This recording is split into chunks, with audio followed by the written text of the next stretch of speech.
All right, thank you, Kim.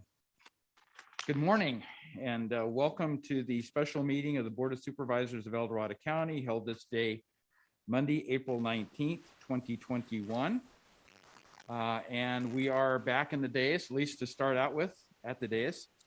Hopefully you can all hear us through the masks. We are required by Cal OSHA to wear masks, even though we are socially distanced and everything else. We're abiding by the requirements that the state has administered and given to us. So just so if you wonder why we're wearing the mask, that's the explanation. This is a special budget meeting, but we also have other items that we're going to discuss, other business items we're going to discuss this morning. So with that, let's go ahead and start out with the Pledge of Allegiance. So if you'd please stand and follow me in the Pledge of Allegiance. I pledge allegiance to the flag of the United States of America and to the republic for which it stands, one nation, under God, indivisible, with liberty and justice for all. All right, very good. Any inputs from staff before we go to adoption of the agenda?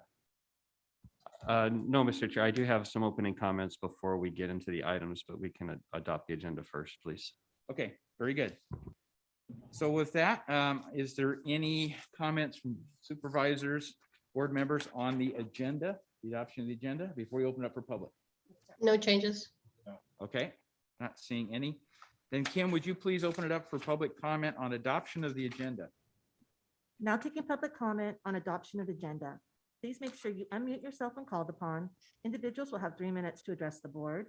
If you're joining the meeting by phone, press *9 to indicate a desire to comment. If you're joining by Zoom, press the raise hand button. Please voluntarily state your name for the record.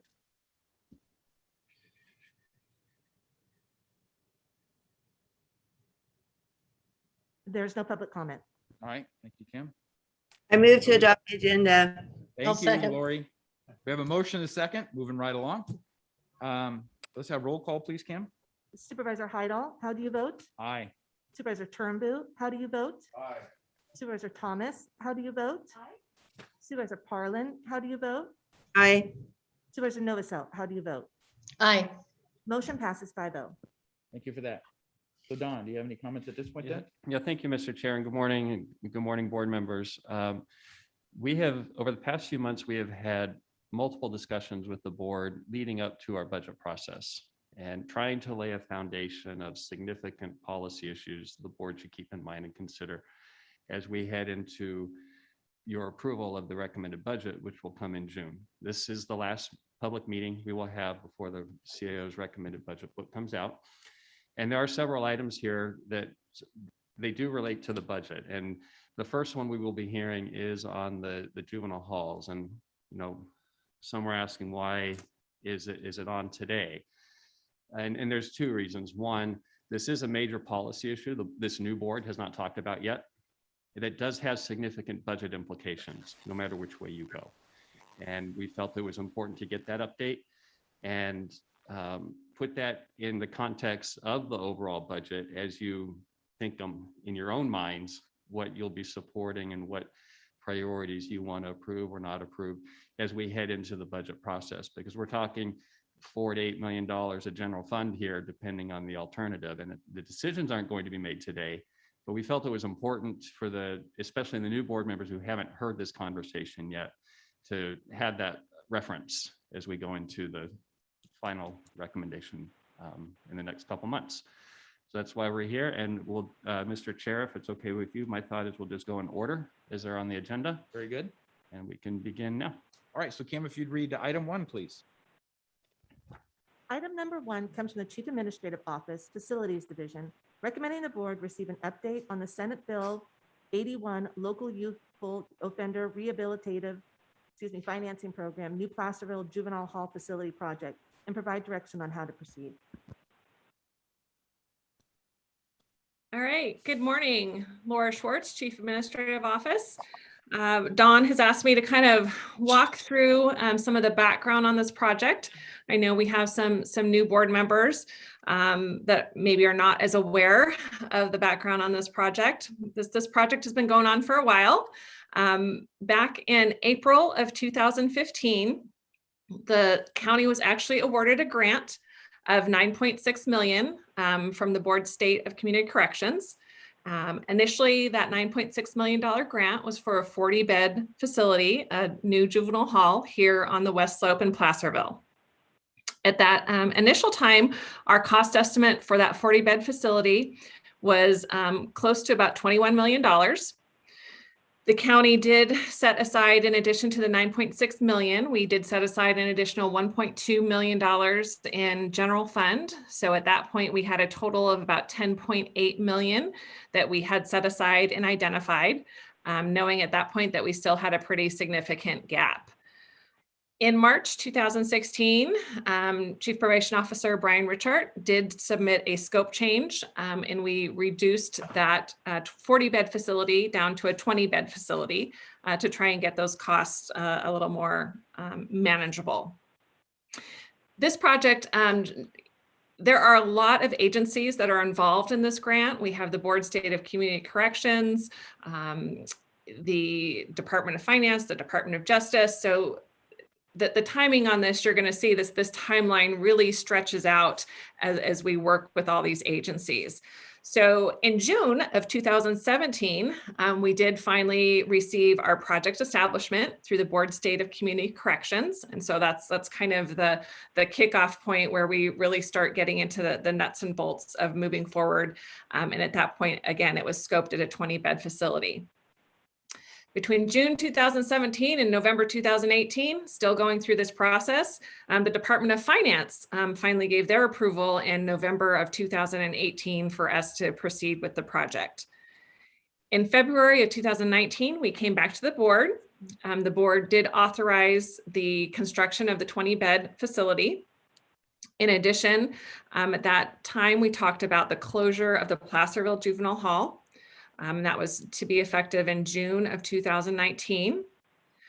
Also discussed closure of the South Lake Tahoe Juvenile Treatment Center upon completion of the new Placerville Juvenile Hall.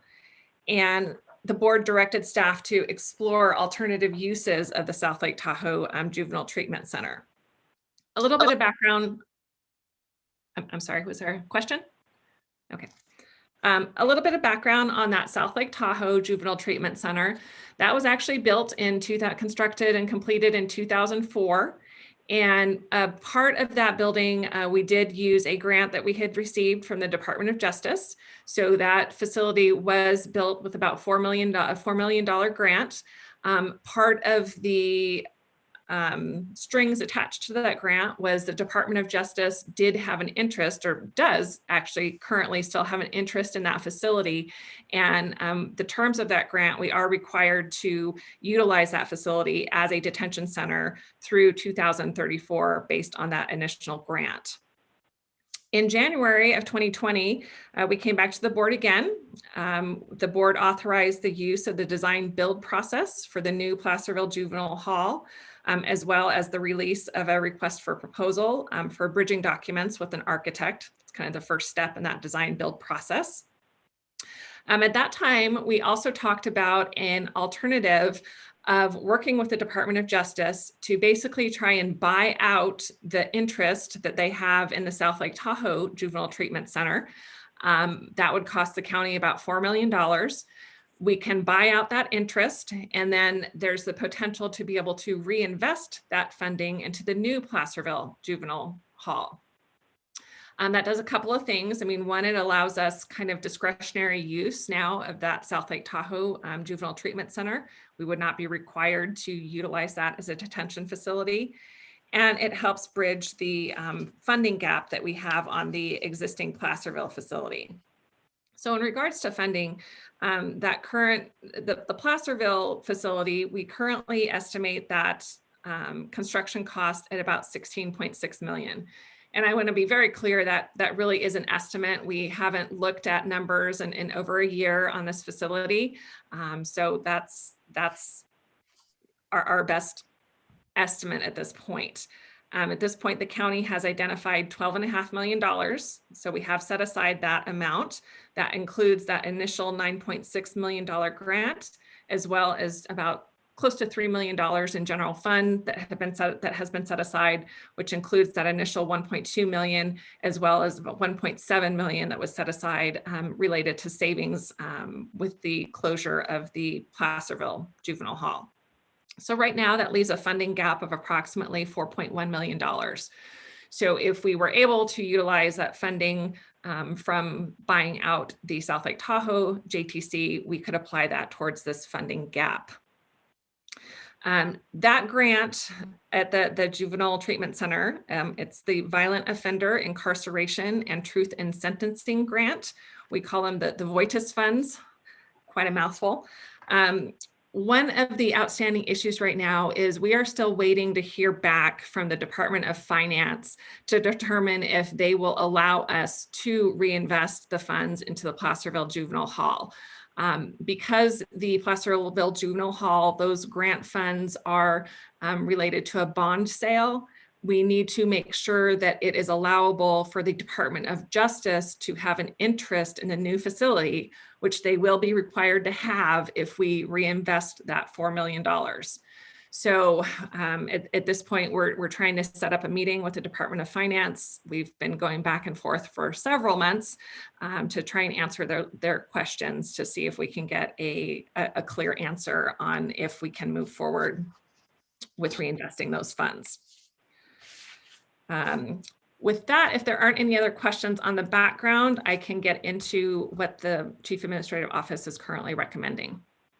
So Laura, with respect to the discussion that's going on, is there any expectation that that'll come to a conclusion in the near term, or is this one of those things that could take 6 months to talk it through?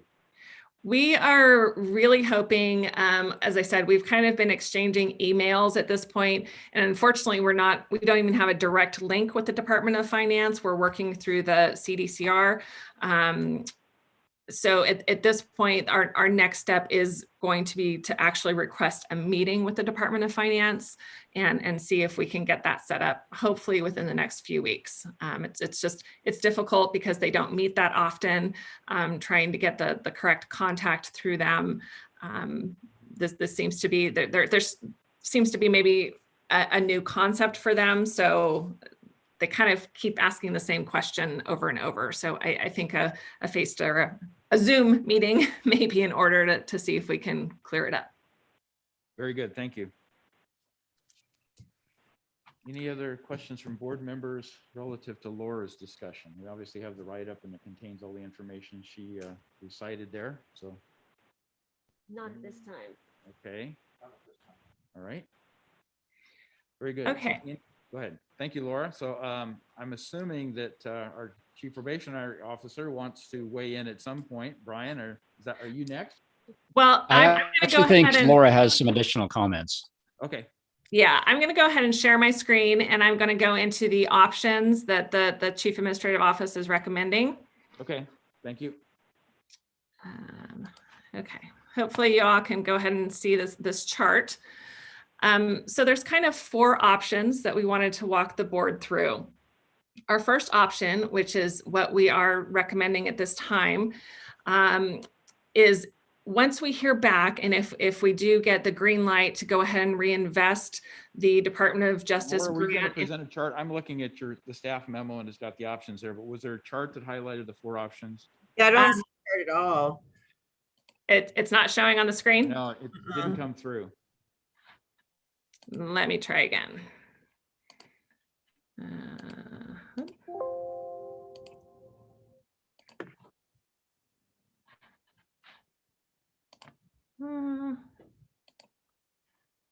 Let me try. There we go. There we go. There we go. There we go. There we go. There we go. There we go. Still not present. It just says desktop, but we're not seeing. Got an echo. Kim, it's telling me I cannot start screen share while the other participant is sharing. Go ahead now.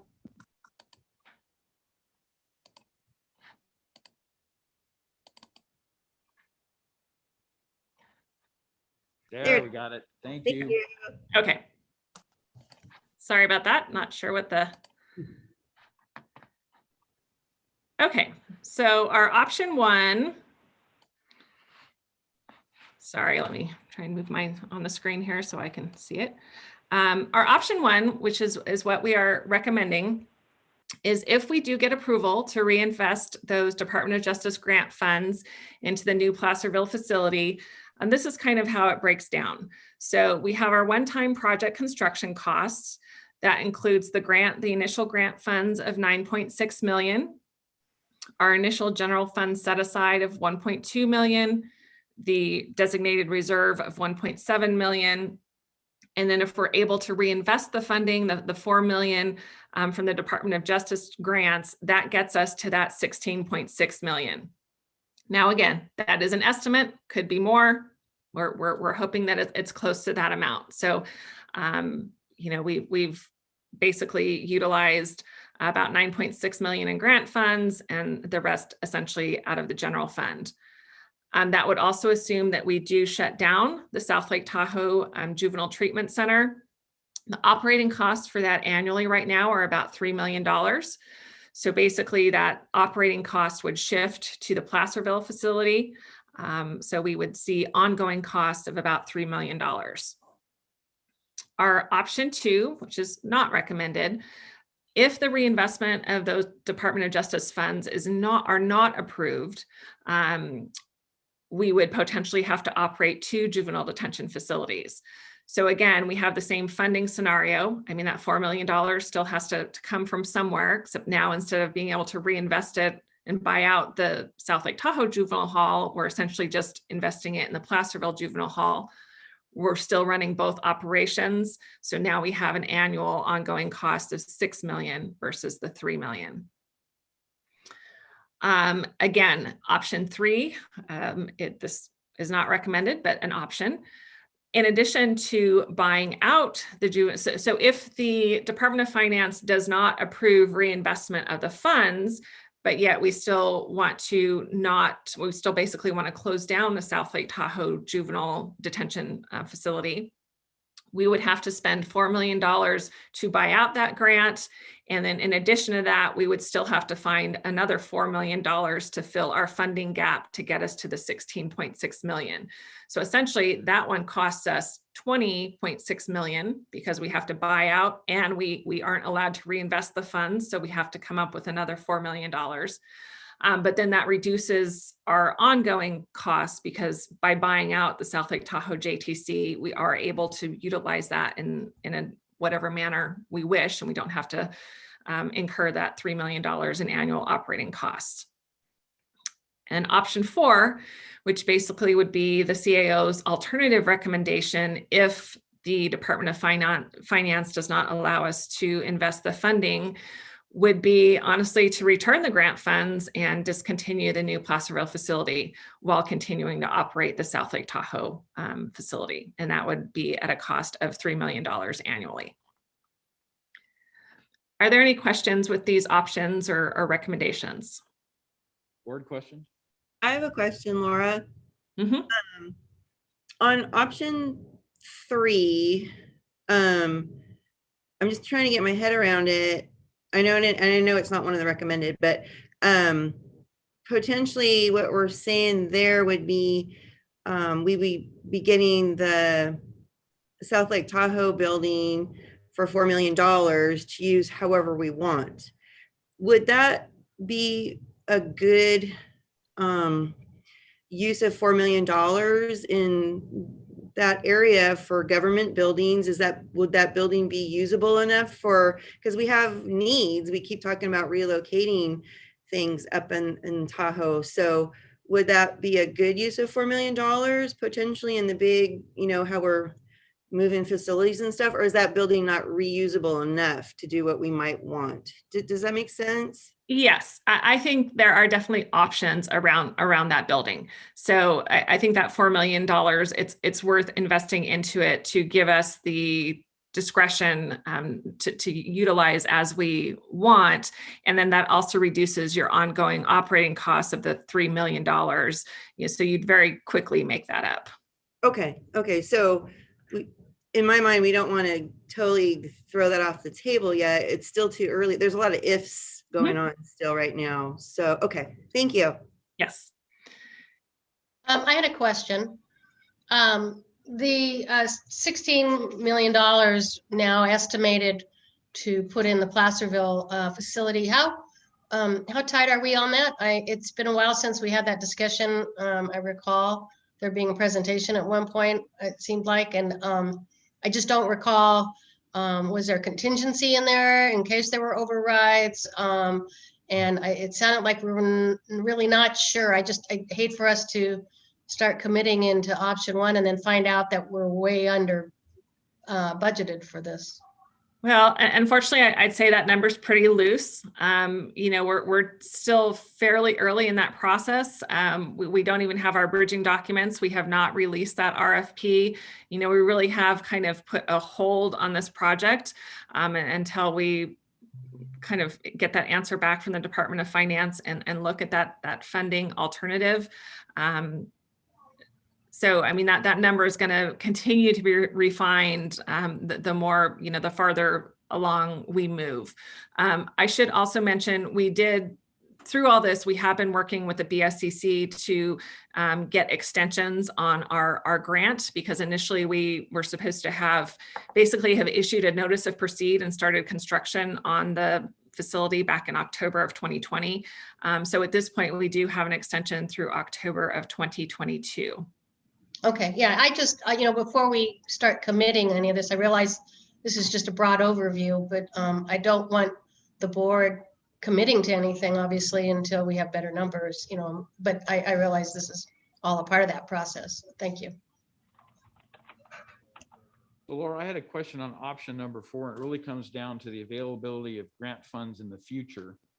Because should we return the $9.6 million, I'm wondering what the probability is of ever getting another grant for a juvenile hall facility, which I think is 0. So that's the point I'm trying to make here, I guess, is if we do go that route and give the money back, we will probably never see, at least in the near term, and I mean, within 4 to 8 years, that kind of money coming back in any kind of a funding stream. So that's something we really have to think hard about, is, forfeiting the funds and then trying to figure out in 15 years or something, when the South Lake Tahoe facility needs major renovation or replacement, what do we do? I think it would put a future board right in that seat again of trying to make that decision. So that's the only point I wanted to make. There was a point in time where grant funds were reasonably available. Now it seems that stream for at least these kinds of applications is pretty much dried up. So at least that's my opinion. But, and maybe when we get to Mr. Richard, he'll be able to share with us his thoughts on that particular perspective. So anything else, Laura? I think we've had the board questions. So I want to ask another one, John. sure, go ahead. Just plain devil's advocate. With the system, juvenile justice system changing rapidly, seems like a lot of our systems are changing, laws are that run them, tell us how to run things, are changing and all that. And I'm just wondering how many juveniles are we actually talking about at a time? Because I'm just wondering, and I'm just throwing it out there, I'm not saying I'm going this way, I'm just throwing it out there. Is there an option 5 where maybe we don't have a juvenile hall in El Dorado County at all, and could we use the $4 million to buy out the South Lake Tahoe location and use it as a building? I mean, is that even an option? And I know that Brian's not going to be happy with me bringing that up, but I'm just asking because we are responsible for being fiscally with our money, and it's like, at what point? I think there's talks about doing regional facilities instead. So where's that discussion? Do we need to have one here? How many people are we actually serving for that much money a year? So is that another option? Because it seems like I remember that kind of coming up in our conversations in the past. I'm not saying it's a good one, just want to know if it is an option. Yeah, the question I got too is how many people. George, can't hear you. Mr. Chair, would you like me to answer that? Well, let's have Supervisor Turnbull ask his question, because it may be related, Brian, and then you could answer both at the same time. So thank you. Can you hear me now? Better. One of the questions I got to have, how many of the juveniles are not from locally around here, from let's say Sacramento or Placer County and stuff that we house? And how many is there usually, because I'm hearing low numbers, especially with, all the laws that have changed now. I mean, building a state-of-the-art facility to house 3 or 4 juveniles that's a lot of money to me. So can you give me them numbers? Brian, I think you're up. All right, Mr. Chair. Happy to chime in. Good morning, everybody. Brian Richard, Chief Probation Officer, and Laura, thank you very much for that update. Appreciate it. So numbers. Average daily population in the facility is anywhere from 12 to 15 youth. Currently in South Lake Tahoe, I think today's population is 11. 2 of those are from Placer County, and they're with us by contract. I want to make sure to outline this without getting too deep in the weeds, but essentially at South Lake Tahoe, we run both a temporary housing facility that takes youth that are arrested and processed through the courts and then are committed to some program or other. Sometimes that program involves continued detention as they go through one of our commitment programs. And most of the time it involves a program in the community. Those commitment programs that I just mentioned are open to other counties as well. So we have contracts with a variety of regional counties, including Placer County. And currently Placer County has 2 youth committed by their courts to one of our treatment programs up there. So we have 9 El Dorado County youth today and 2 Placer County youth. The average daily population for just El Dorado County youth is anywhere from usually 9 to 15 kids, depending on a variety of circumstances. But I want to highlight a couple of things. The first is we are not in normal times, of course. With COVID, one of the things that we have prioritized is keeping kids out of the detention facility. So for those youth that might normally be serving a short stay in the facility as part of their treatment program because they've already been placed on probation with El Dorado County, we are avoiding use of the facility at a higher rate in order to keep the facility population artificially low so that we reduce the risk of transmission in the facility. And just to give you an example, whereas a probation officer normally has the authority on any given day to place a youth under arrest and put them into the facility, currently they have the obligation of clearing that arrest through a supervisor. And if it's going to involve a long-term detention, that has to be discussed with a manager level staff in the either in the facility or in the field office before that decision is made. We also have worked with law enforcement agencies for them to understand that most youth are going to be booked and released out of the facility unless the charge is serious or there's a public safety risk, because we're trying to keep the population artificially low. So we do run a 40-bed facility up there. We are staffed for a 40-bed facility up there, and we can handle up to 40 youth in the facility. But typically, we're going to keep that population now artificially under 20. The issue that Supervisor Parlin raised with regard to juvenile justice and Supervisor Turnbull made mention of juvenile justice and the changes that are taking place. One major change, of course, was the closure of the Division of Juvenile Justice, which is the old CYA. DJJ will be closed effective July 1st to intake, meaning we cannot send any more youth to DJJ after July 1st. That is already impacting us locally in that we have at least 1 youth who has returned from DJJ. It is in our custody and is likely to be in our care for the foreseeable future, up to several years, on a murder charge. There will be more youth who would be appropriate for a DJJ commitment, and we are going to have to figure out how to maintain them long-term. That is a discussion for another day, but suffice to say that the juvenile justice system is changing dramatically, and the realignment of those youth that typically would have been going to the state is now going to be housed with the counties, and we'll have to ensure that we have a solution for that. there was a mention of regionalization. There is some consideration for us to have a regional facility here in El Dorado County, potentially through the JTC. We are very, very, very early in that consideration.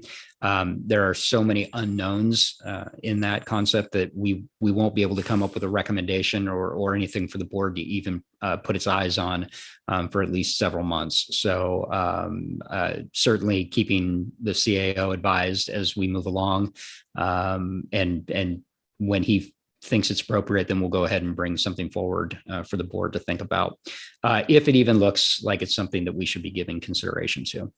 The ongoing need, that the option 5 that Supervisor Parlin mentioned, it is something we have discussed in prior presentations to the board about, well, should we even be building a juvenile hall in El Dorado County? Do we have enough of a need?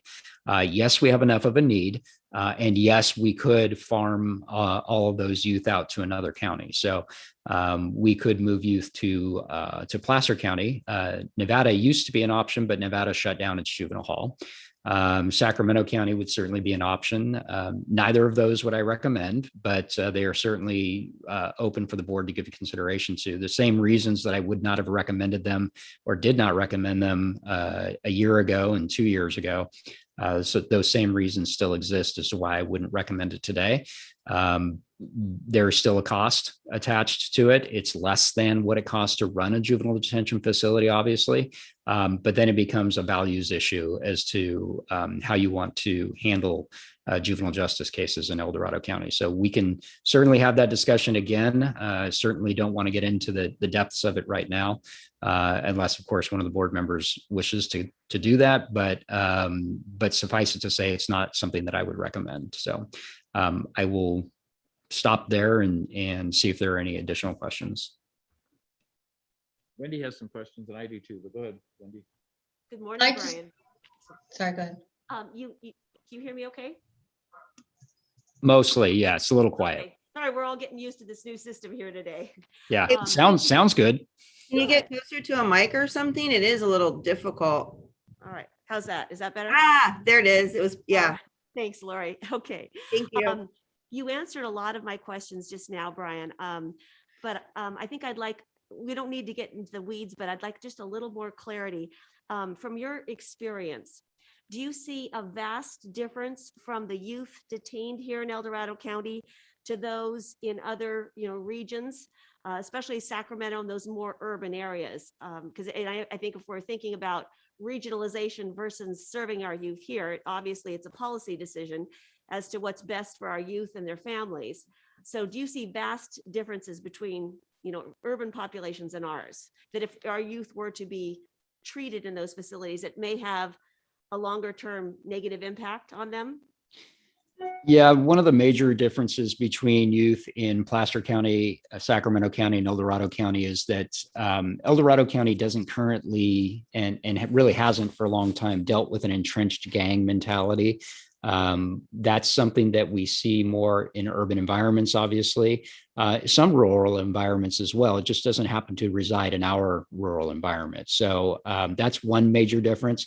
Level of sophistication is another. So you see a more sophisticated level of criminality in the youth that they have exposure to either adolescents or young adults who are more educated and sophisticated when it comes to criminality.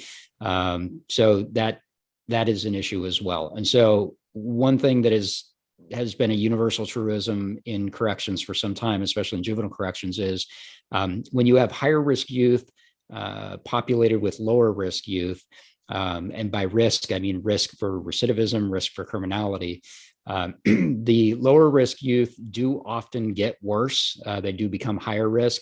The higher risk youth do not tend to get better by being exposed to lower risk youth. And that may seem logical on its face, and there's a lot of psychology behind it as to why that's the case.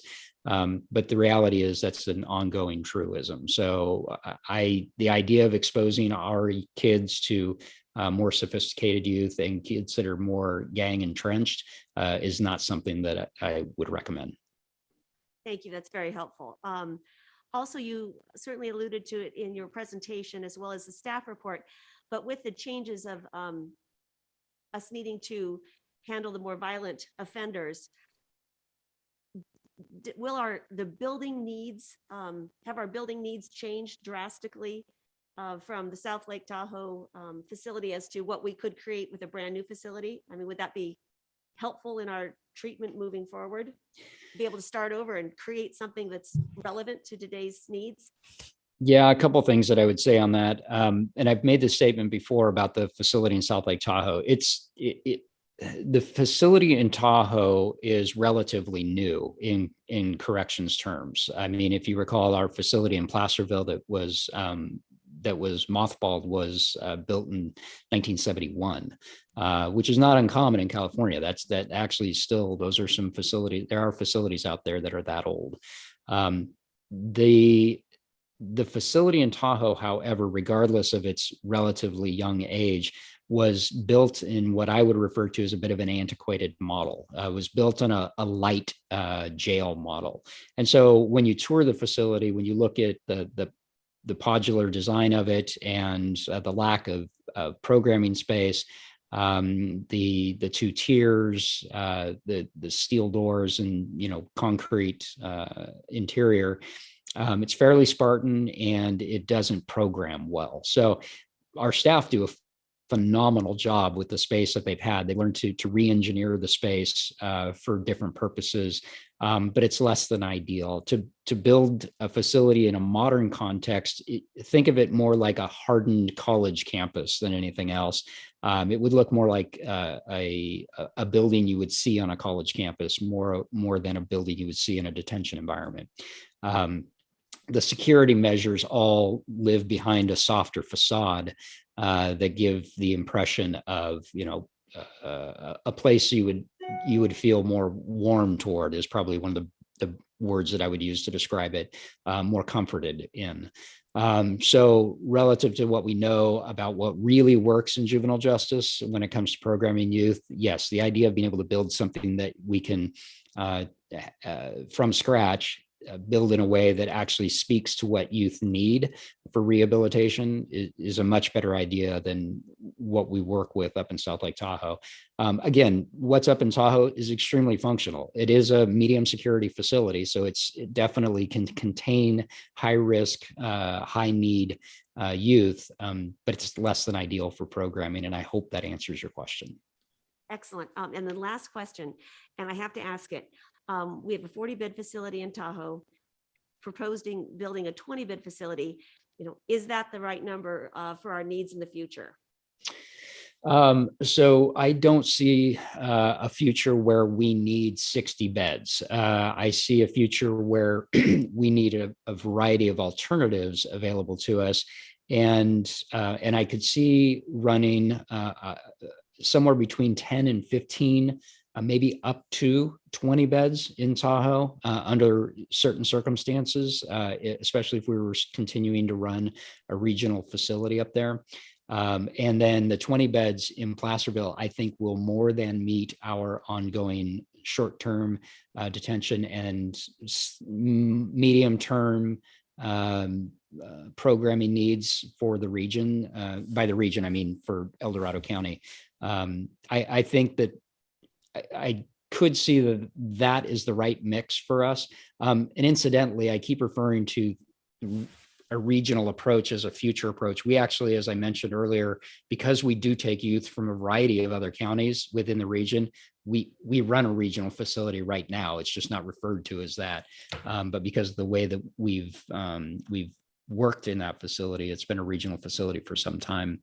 But to be direct toward your question, yeah, I could see having both facilities online under the right circumstances and in a way that was more cost neutral to the county than it would be under the circumstances as described in Laura's presentation, which would be basically the county floating two separate detention facilities, which we got away from 2 years ago for a reason, because it's not cost effective and it's not the way we should be doing business. Right. I guess I'm a little confused. So if we're talking Okay. about closing the South Lake Tahoe facility, though, we're talking about a brand new 20-bed facility. Mhm. Is 20 beds enough going into the future for our future needs, or is it just building for our needs today? Yeah, I think 20 beds is probably enough for our future needs, especially with the way that the juvenile justice is moving. Okay, great. Yeah. Thank you very much. You're welcome. Any other board questions? I have a couple, but Yeah, I have one. okay, go ahead, George. Well, one of the questions I have, you talked about Nevada County. Basically, they don't have a facility up there. Can you give me a reason why? Was it more cost effective to them to eliminate that facility? Yeah, Nevada County is an interesting history because they were running also a transition aged youth program that was a grant through the state of California. They were a pilot program, one of 3 or 4 pilot programs in the state up until recently, where they were working with youth who were 18 to 23 years old, I believe, and housing adults essentially in the facility as well. At the end of the day, in Nevada County, it boiled down to numbers. Their average daily population was somewhere around 3 to 4. So it just wasn't cost effective for them to keep doing that. And ultimately they decided to move their kids to Placer County. One more other question. You were talking about this 20 beds that we have in Tahoe. It could be expanded. We have 40, right, in place now? That's correct. Okay, and we're only housing 11. Today's population is 11. Yeah, it's more cost effective to move them from Placerville to Tahoe than to build a state-of-the-art facility. It's going to cost taxpayers a lot of money because even though it's a grant, it's still taxpayers' money, correct? You'd have to ask the question in a different way. I'm not sure that I understood it. Okay, all right. Well, I'm just asking, it's still this grant money that we're getting. It's still taxpayers' money to build this state-of-art facility to house 20 people. It seems like it's not cost effective to me. I think it's better just to keep the one in Tahoe. You know, you can expand to 40 or 60 beds and transport them from here to there, then build a brand new facility here. That's how I feel about it. So can you give me a little answer on that? How you feel about it? I don't hear a question. I hear that you think that it's more cost effective to maintain the facility up in Tahoe and not build a new facility in Placerville. I can't disagree with you on that, but I'm not sure that I understand where your question is. That's where my question is. I can't disagree. I would agree with what you're saying, that it costs money to build a facility in Placerville. There are certainly cost saving measures that come as a result of having a facility in Placerville versus having one in Tahoe. But those are gains that you would make over time. The investment is more about the service provision for youth more than it is anything else. So yes, you're spending taxpayers' money on building a new facility. That's correct. Yeah. Okay. That's the only one. So Brian, my question is, if I look at this as a privatized operation and I'm looking at a business model, what the numbers are telling me is if you're housing 10 youth on the low end, it's $300,000 a year per youth for that housing. If I look at the operating cost, if you're housing 15, it's $200,000 per year. So if you took the middle, it's $250,000 per youth per year for operating costs to operate this facility. That is, I think, something that the public doesn't recognize, how costly these facilities are to operate, number one. Number two, from the standpoint of the 2 youth that we have from Placer County, those are contracted to El Dorado County. What kind of revenue do they bring in? And is there ability to market the open space, the availability of beds in Tahoe to try to fill some of that so that that average cost is reduced? Because we've got always, an average of 15 youth there as opposed to other numbers, by bringing them from outside the county. And the counties have to agree to that. They have to want to do that. But for instance, starting with, what does Placer County pay us for the youth that we house? They're on program, so it's about $125 a day per child that they're paying. That's sort of a historical amount of money. If I were to just if I were to retail it, it would be additional dollars that they were paying for that. The new schema under which we will be operating in a world without DJJ, those numbers are going to climb dramatically. I could see them easily doubling or tripling the daily rates for a program to be provided regionally. So there's going to be a fair amount of money on the table for counties to consider if they're going to regionalize beds for other counties in their facilities. There is the potential for us to offset not just the cost of bringing a youth in, but also the cost of having the facility operational at all.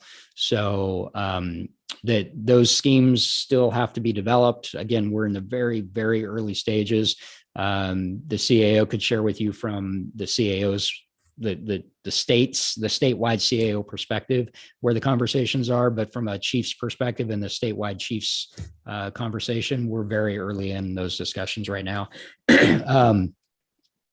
The cost to run a detention facility obviously is large, and whether you are running one youth in the facility or you are running 10 youth in the facility, the cost is the same, just based on having to spend, just unlocking the doors and turning on the lights and staffing according to regulations. 1 in 10 is the same. Once I get to 11, the staffing ratio goes up a bit, but then it's a nominal cost on top of it. So really having 11 kids in the facility up to about 20 kids in the facility costs about the same amount of money. So when BSCC did a review of the cost per youth for facilities last year, and the San Francisco Chronicle did a big article on this. Some of the costs in facilities were upwards of $300,000 to $400,000 per youth per year. And if you recall, when we decided to shut down the Placerville Juvenile Hall, it was because between the costs of both facilities and our average daily population combined, we were approaching almost $500,000 per child per year. And we put a stop to that, obviously. Okay, appreciate that. Obviously, these are very costly operations. One last question. Do you have a feel for what the capacity is in other facilities? I mean, Placer County must be full if they're sending us our youth. They're accepting Nevada County's youth. It seems like there's a shell game going on here, and at $125 per day, that's about 1/5 what the actual operating costs are per child based upon our numbers. So they're getting a real good deal. Are they getting more money from Nevada County and then sending us their surplus because they're paying us less? Is that what's going on? No. In fact, Placer County has additional space available and could take additional youth. The reason that their youth are there is because we run a good long-term detention program that's a commitment program that their court is familiar with and finds value in. So that's why they send youth to us. They don't send youth to us for the short-term detention. They handle all of their local short-term detention. Excuse me. We have looked around the region, and the 3 options that were available to us a year and a half ago when this was looked at were Placer, Nevada, and Sacramento. Of course, Nevada, as I mentioned, not an option anymore. Right. Placer still an option, but if we were to send all of our youth to Placer County, they would have to spin up a new unit, and they currently have shuttered units in their facility. If they were to spin up a new unit, that right off the get, that's $1 million that they would have to invest in new staffing, and we would have to come up with that money. So we would pay them to spin up a new unit and then send them a check for at least $1 million. And it would be a lot more actually, but it would be at least $1 million. And in Sacramento County, they've made it very clear they don't have room and they aren't interested in taking our kids. Okay, so $1 million spin up plus $125 a day is still a deal. If I'm doing the business model, I mean, it's just, it's the numbers, right? When you play the numbers game, and you said the $125 per day may go up, but It's just difficult. You are going to spend, I'll be very clear, you're going to spend less money sending your kids to another county. There's no doubt about that. But that's not something that we have not shared with the prior boards, that Right. you are going to spend less money. There's no doubt about it. It's a matter of, what do you get for those dollars? That's been the values question, is for the $3 million annual cost of running the facility, that demonstrates your intention of keeping local kids local, near their families and near their supports, as opposed to farming them out for less money to another county and taking them further away from their families. Yeah, and I was just broadening the discussion. I think after Supervisor Turnbull's comments and stuff, there's a lower cost option, but you're giving away the ability to operate your own programs. And I honestly think our youth gets a better result. We have better results because we have very personalized programs, but I don't know what Placer County has, so it's hard to judge that. But thanks for the discussion. Chair? Yes. Thank you, Chair. Yeah, when we looked at this before, that really was the question in my mind was, what are we getting for the money? Certainly we should spend $40 million on a new jail. We could have sent our adult prisoners away. We could spend less money on mental health if we shipped them out. The bottom line is we have, and my feeling is strong on this, is we have a duty to give the children, especially in our community, what they need as much as possible. That is our responsibility in the county. And so I do feel strongly that we, as much as we can, we need to make this work. And I think, going back and forth between South Lake Tahoe and the old JTC in Placerville, we all decided that we would use South Lake Tahoe temporarily and then build a new facility. If that's changed, then we need to have that discussion, and make sure everybody's comfortable with this. But again, the bottom line is exactly as you mentioned, John. It's the service to our community, how much that costs, how much we're willing to make that commitment, and if so, we need to move forward. Thank you. Thank you, Sue. Any other board comments? Wendy, go ahead. Yeah, I'd like to piggyback on that. I agree completely. This is not just a dollars and cents question. It's about how do we want to invest and serve our youth for the best long-term benefit for their lives and for our communities. It's about serving their needs in a new model, and this gives us the opportunity to do that. It's about using investment dollars to upgrade our facilities, and we always have that need here in El Dorado County. It's also important to realize that grant funding is how taxpayer dollars are delivered to the local government. That is the system that is set up in place. And our board has a policy to vigorously pursue new revenue opportunities. And this direction is in alignment with that. So I very much approve going forward with looking at how we can make this work, and working with the Department of Justice to answer the questions at hand to see how we best do that. That's it for now. Okay, if there's no other board comment, we're going to open it up for public comment. So Kim, please. Now taking public comment on item number 1. Please make sure you unmute yourself when called upon. Individuals will have 3 minutes to address the board. If you're joining the meeting by phone, press *9 to indicate a desire to comment. If you're joining by Zoom, press the raise hand button. Please voluntarily state your name for the record.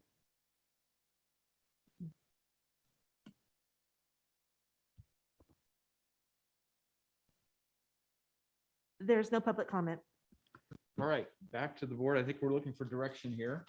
So I concur with Wendy. We've been going down this path quite a long time now. I think we need to continue to go down the path we're on with recommendation number 1, option 1, until such time as we get a response back that says, the Department of Finance is not willing to make the concession. Then I think it puts us in a different set of options, and hopefully that happens before we get to our May budget or June budget decisions, because I think that's all important. So I agree, setting up the meeting, getting a hold of them, sitting down and talking as Laura had proposed, that's absolutely essential. The sooner we can do that, the better, but that's kind of where I'm weighing in on it. So other board comments in terms of direction? Chair, I have a question about what kind of deadlines do we have on this? Does the grant money have a deadline? Do we have to make any decisions?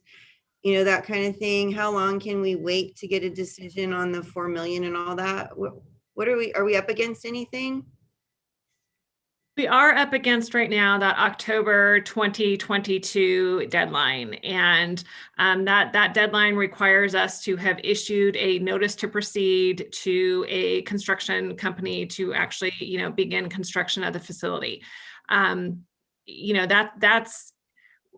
We're going to need to issue our bridging documents fairly quickly because we have to have those before we can go out for an RFP for that design build firm.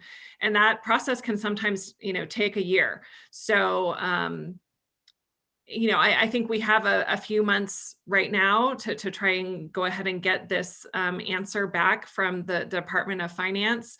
Our thought would be basically as soon as we get that answer back, we would get back to the board almost immediately. We do already have the paperwork that we need from the Department of Justice, to move forward with buying out the South Lake Tahoe facility. So I think things could happen fairly quickly once we get the answer back from the Department of Finance. Okay, because that seems like the smartest thing to do if we have the time is to wait and see if we can get that answer, because that is really going to be key in this decision in my mind. And then Brian, do you think it's going to be a long time before anything's determined about, where the state's going with all of this and the direction, and it's going to be a while before they figure out where they want to go, right? I would have told you that this was figured out 3 months ago, but the legislature is currently working to do cleanup legislation on 823. 823 was the legislation that closed DJJ. They've got SB 92 in play right now, and it's being held up by the LA County unions. So it could languish in the legislature for another couple months. I don't know, but in the meantime, I am chairing a group I shouldn't say chairing, I'm facilitating a group involving CASE, CSAC, and CPOC as we figure out this notion that we're referring to as the consortium that would be all 58 counties working together to come up with a solution as to how youth that have to go into regional facilities would be moved about the state, and how money would flow to provide for the maintenance of those facilities to make sure that they could operate. So that conversation is taking place. We're not waiting for the administration. We're not waiting for the legislature. We're working on a solution right now. Nice to hear all 58 counties get to be involved together. That's what it's Might. supposed to be, right? Might, yes. Well, if you push in there, it'll probably happen. You're good at that stuff. We'll see what happens. And then I just wanted to throw it out there. My recollection was that when we were talking about the likelihood of having a new Placerville facility, we were talking about doing the design to be a 20-bed but making sure the footprint allowed for potential expansion to 40 in the future. Try to think ahead, but only build the 20 thinking ahead, because we don't know where the system's going. Is that everybody else's recollection too? Kind of. Yeah, I want to clarify one thing, and maybe Laura said it correctly and I misunderstood it, but we actually did release an RFP for bridging docks, and we just haven't made the board make a decision as to who the recommended or who the contracted party is. We did receive proposals back from various parties and went through part of a process. So we just haven't rounded out that process. But yes, what was contemplated in that notion was that we would build the infrastructure for a 40-bed facility. So all of the centralized pieces of a facility would be for 40 beds. In other words, the administration, the kitchen, the bathrooms, the storage, everything would be for 40 beds. And we would build a single 20-bed unit. And then it would have the ability to build out to 40 beds if that capacity need ever materialized. Okay, that's why I just want to make sure that I was not misremembering, So keep our options open. Okay, thank you. Thank you for that background, Lori, because I guess that was my earlier question. I'm glad to see those conversations have been had, and that just makes a lot of sense. So we have the ability to expand if we need it in the future. Right. We're Yeah. trying to be forward thinking. It's hard. We just don't know what's coming. That It is. Well, and That's it- helpful. Thank And you. it's more costly. You have to invest more to have the ability to expand, but I think it's a incremental cost that's pretty low. And I think it's a wise decision, but it is more money. So we'll face that, I guess, when we find out how much money is available. So okay. Chair, are you looking for a motion of some sort or just an I think this is agreement of just direction? To staff, I've only Yep. heard one opinion from Supervisor Turnbow that he doesn't think that we should proceed with option 1. So George, I'm assuming you prefer option 4. Is that what you're suggesting? Yeah, that's what I'm suggesting, but I think, being that I'm new to the board and this has been going on for a while, I'd like to, and this is a numbers game is what it is.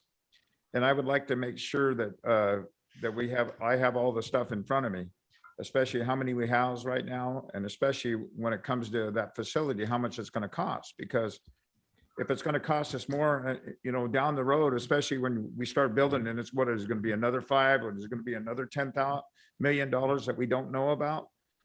I'd like to make sure that that's clarified more before we can move forward with that. So anyway, I mean, I'd like to see it put on hold for now, for a while until I can find it and get more information, which I need, before we can move forward with number 1. So I think part of the discussion today was to talk about using option 1, but moving forward in what you're saying, George, and that is getting more information, understanding where we're going. That is the direction that we were asked to seek on that recommendation for 1. Yeah. I think that's consistent with option 1. Get more information before we have to make the final decision, which is Correct. probably June, if I read the tea leaves right. So, Right. so, all right. So with that as direction, is that sufficient, or do you want a motion? No, I think the direction is essentially at this point, wait until we hear from the Department of Finance Yep. and then come back to the Yep. board with the more data-driven information on capacity, bed space, things like that. That's sufficient for staff. Yep. I guess the question is there any point in writing a letter encouraging You know, somebody? I don't know if that works I- because we don't even get a response from the governor when we submit something. So. I thought of that. I'd like to ask for a few more weeks for staff to try to work with Department of Finance before elevating it to Right. a letter from the board. But if we don't hear anything in the next 2 to 3 weeks, I may return and ask for Okay, that. fair enough. Yeah. 'Cause, yeah, we can Can try our- that, see if that Can helps. our elected officials help us getting in touch with the department that we need to, or at the state level, or are they better connected than we are to put some pressure by any chance, or?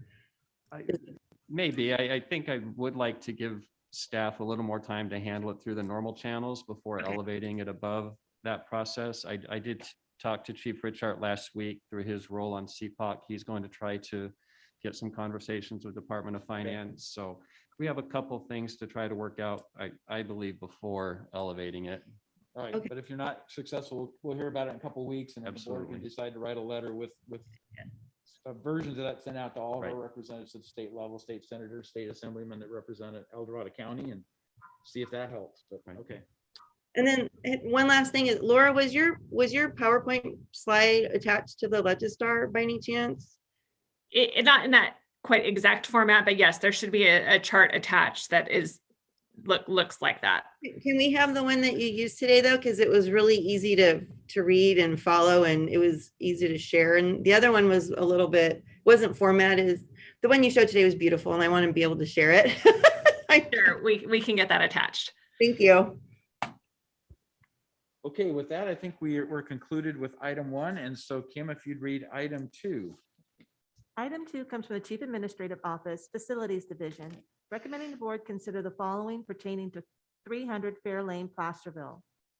1, authorize the splitting of assessor parcel number 325-240-21-100. And 2, authorize the Facilities Division Manager to sign and submit necessary paperwork. Right. Good morning again. So this item again is necessary moving forward.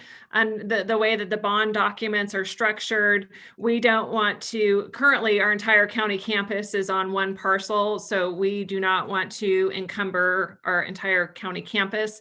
So basically this action just splits off the parcel that we are looking to build the new juvenile hall on. So that is the only piece that is encumbered via the grant documents. Okay, pretty simple. Simple enough, Process, yeah. parcel split. So any board questions on this one? Nope. All right. Let's go ahead and open it up to public then, Kim, on item 2. Now taking public comment on item number 2. Please make sure you unmute yourself when called upon. Individuals will have 3 minutes to address the board. If you're joining the meeting by phone, press *9 to indicate a desire to comment. If you're joining by Zoom, press the raise hand button. Please voluntarily state your name for the record.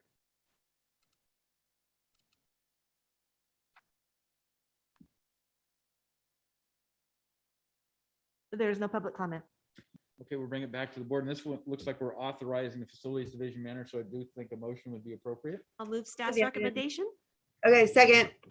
All right, we have a motion, second. Roll call, please, Kim. Supervisor Hydall, how do you vote? Aye. Supervisor Turnbull, how do you vote? Aye. Supervisor Thomas, how do you vote? Aye. Supervisor Parlin, how do you vote? Aye. Supervisor Novosel, how do you vote? Aye. Motion passes 5-0. Thank you. So would you please read item 3? Item 3 comes from the Department of Transportation, recommending the board receive and file a presentation on road fund fiscal year 2021-2022 budget request and provide direction. Good morning, board. Can you hear me? Yes, you're coming through fine, Raphael. Thanks. Wonderful. Great. So Kim, can I share my screen?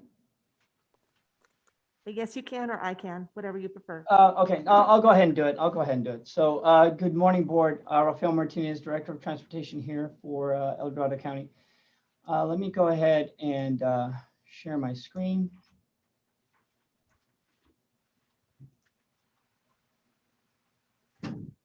Can you see that? Yes. Okay, perfect. Okay. So I'm here today to talk to you about the current status of our DOT fund. And unfortunately, the realization of my prediction of the shortfall in revenue that came to fruition. So as I've mentioned before, the department is responsible for many, many different aspects of the county's most costly infrastructure, which is its public right-of-way. But as it relates to the funding portion that is responsible for maintaining our roads and bridges, what you see here is primarily the day-to-day operations that has to do with the maintaining of that right-of-way. And it is funded by a specialized revenue source. So the road fund is the one big pot of money where we fund not only the maintenance of the roads and the bridges, but also where a lot of our developer fees, our traffic impact fees, property taxes, utility fees all go into and then get dispersed throughout the 4 divisions within the department, which are CIP, development, maintenance, and encroachment. That budget is somewhere roughly, depending on the year, anywhere between $40 and $80 million. For 2019-20, it was almost $60 million. For the road fund that is associated for the allocation to the maintenance, we're looking at approximately a $20 million budget to maintain the roads, the bridges, traffic, guardrail, and signing and striping and snow removal. But as I mentioned earlier, the Department of Transportation has many, many different other aspects of just maintenance in itself. We have box culverts, we have bridges, we have guardrails, traffic signs, walls, striping. And so we have to attempt to balance the budget every year and maintain all this infrastructure that you see here with just a $20 million allocation from property taxes and the state's gas tax. So just to go over the portion that everyone's typically concerned about, the roadway repairs, we have approximately just well over 1,000 centerline miles. Those centerline miles equate to approximately 2,800 lane miles, because as you all well know, every road has a minimum of 2 lanes, with some of them being as many as 5 lanes in our major arterials. So we're looking at 2,800 lane miles of maintenance every year. That equates to approximately $6.4 million of expenses that we have in terms of pothole repair and roadway rehabilitation to maintain that 2,800 miles. That equates to a little under $2,000 per lane mile. That's less than some of our ZOBs. Actually, that's less than 2/3 of our ZOBs have to maintain their roadways on a yearly basis. On top of the maintenance of the roadways, we also have the snow plowing that is done in the Tahoe Basin as well as in the West Slope. Combined, that is a $3 million cost. So you're looking at somewhere between $9 to $10 million of revenue that is going straight to the expenses of the roads. That's almost a little under, if not sometimes, at half of our operating costs just on having to maintain the roads and the snow removal process. So that leaves us with just half of the remaining revenue for all the other expenses that you saw earlier, which, like I mentioned, were our bridges, our box culverts, our striping, our signals, our signage, inventory. And as I've been saying for several years now, the issue isn't in our expenses. It has to do with the revenue that we are collecting. We've been collecting now, and this is a record that I've been provided by my chief fiscal team since 2012, 2013, where we are collecting from the property tax and the gas tax approximately $16.9 million back in 2012, 2013. And back in 2019, 2020, we collected just under $16 million. That is a decrease in revenue of approximately $8 million over the last 7 years. Yet, as you can imagine, our expenses over the last period have drastically gone up. Our expenses in asphalt have gone up from $43 to $58 per ton. Concrete costs have gone up. Diesel costs, actually, I think they're even higher now if I was to take this number.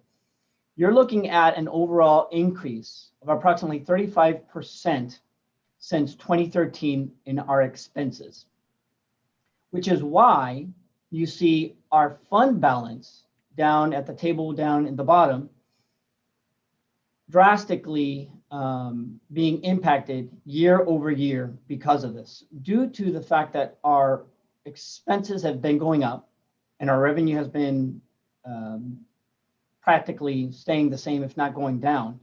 We've had to dip into our road fund balance every year to be able to provide the same amount of service that our public and the board expects of us every year, to the tune where we actually had a road fund negative balance at certain times, and we've had to come back to the board in request of additional funding. And part of this does have to do with the storm of 2017 which we had to dip heavily into our road fund balance to upfront the impacts to the bridges and the culverts that were damaged. We're now getting some of that funding back from FEMA, and so, which is why we're back into the positive. But moving forward, with my fiscal team, we've concluded that this trend is going to continue, and that those negatives are not going to have a reimbursement from FEMA, because there is none after this year, and that we will continue to progress with a negative fund balance. Concluding my my statement regarding the expenditures versus the revenue. As you can see here, back 20, 30 years ago, we were receiving a good source or amount of funding coming in from the federal logging fee, as well as property taxes, and as well as the gas tax. Back in the late 2009, 2010 timeframe, we had a injection of Prop 1B money that was able to prop up our road fund balance, give us some breathing room, and be able to provide a good amount of service and roadway infrastructure maintenance needs that was starting to show wear and tear. But that Prop 1B fund was short-lived, and steadily those road fund balances started to diminish, with the expenditures, as you can see right there in the red line, continuing to go up since 2010, but yet no further federal logging fees. The Prop 1B fund was a short-term source of revenue, and gas taxes starting to dwindle due to the improved economy of vehicles, as well as the inception of the electric vehicle. As early as 2015, the state started realizing, and so did many municipalities, that its road fund balances were not going to be able to sustain the increase in expenditures moving forward. That's why in 2017, the state of California incorporated SB1, which was meant to increase the gas taxes, which it was supposed to go, big portion of it, further to the municipalities. But with the state also materializing its revenue shortfalls, a lot of SB1 stayed with the state of California and Caltrans, and was only able to subject only a small portion to all the municipalities for us, and direly coming well short of meeting our expenditures every year. Yeah, Raphael, real quick, I do want to say that, I worked with CSAC at the time, and SB1 funding was going to go specifically to fixing our roads, potholes, repair. That was the battle cry of the SB1 funding, was for it to all go towards fixing our roads. And, obviously, as you say, it didn't meet those goals, and that we didn't get enough funding, not nearly the funding that we were promised or told that we were going to get. But I do want to make sure everyone's uniquely aware that this this funding was supposed to go not to culverts or anything, but mostly to fixing the roads. That is true, Supervisor. Thank you very much. So as early as 2017, the Department of Transportation started prioritizing the little revenue that we did have, obviously to our roads, but also to bridges, guardrails, signage, box culverts, because we quickly realized that if we did not put a priority to those items of infrastructure, that we would have severe and drastic consequences such as the storms of 2017. We also found other methods and means of creating efficiency in our program, such as using contract maintenance, using new and the latest, greatest in equipment, and using new asphalt and new asphalt technologies, as well as new equipment technology to improving our day-to-day operations.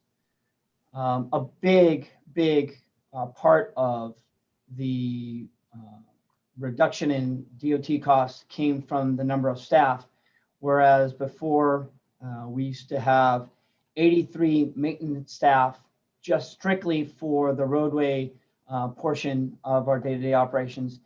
Currently, we have 63, and that has proved to be a huge detriment, especially when it comes to our emergency responses, such as our big winter storms that come in at times and have impacts such as 1 year where we had 400 trees that were down, and not being able to clear off the roadway and not being able to maintain. We could have as much asphalt in the world, as many ditching machines and paving machines. If we don't have the maintenance crew to operate those pieces of equipment, we can't produce as much as we did in the past.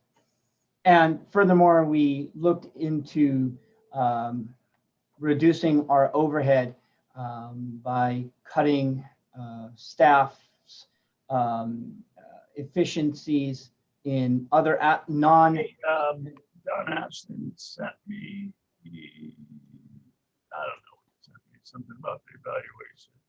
Ron Ladage, That's between 3 and 5 goals. Ron. With Ron Ladage, would you please mute yourself? Thank you. Okay. So we greatly improved overhead, DOT's overhead ratio from 33 to 28% over that same time period, but finding other efficiencies in admin and some of the efficiencies in maintenance and with equipment. But still, it has not come to the necessary gap that we have to overcome that has been drawn to us from the lack of revenue in our gas tax. So this fiscal year, we have come to realize that we have a $2.8 million road fund deficit, with a projected road fund future deficit of $3 million every year. And that is not, that essentially that means this is just to keep the wheels on the wagon. This is to provide the basic service that we are providing here today. Any additional service, any additional improvements to our roads, to our roadway rehabilitation, to our box culverts, to our bridges, would require additional funding. Unfortunately, this, like I said, didn't come out of the blue. Back in 2019, of February of 2019 and April of 2019, I was before the board informing them that if modifications and other revenue sources weren't looked into, that we would have an impact in the future years, very similar to a $3 million deficit. But even as early as 2016 and 2017, my predecessor, Bard Lord, mentioned that they too were starting to see that the revenue streams were not sufficient enough to meet up with the expenditures. If we don't move swiftly to fill that 2.8 deficit, we would have severe a reduction in deferred maintenance, a reduction to customer service, and that the inability to respond to emergencies.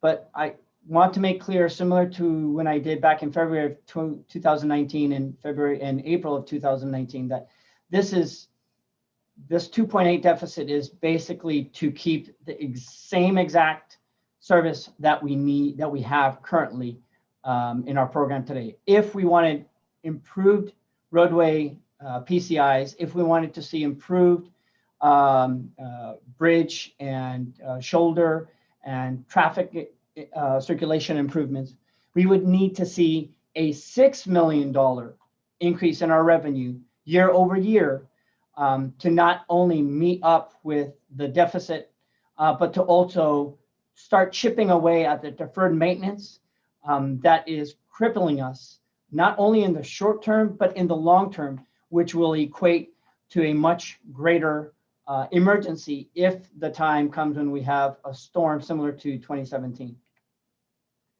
That concludes my my presentation of the road fund budget.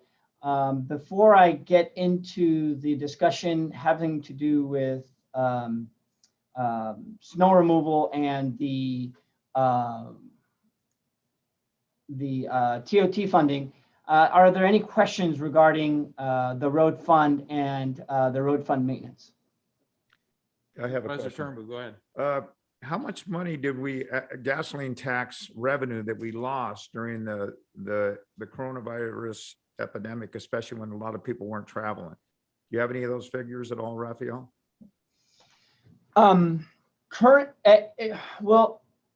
Supervisor Turnbull, at first glance, it looks like the revenues weren't as much as they were predicting.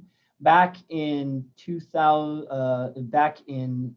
July of 2020, the state of California was predicting that it could be as much as a $700,000 loss for El Dorado County.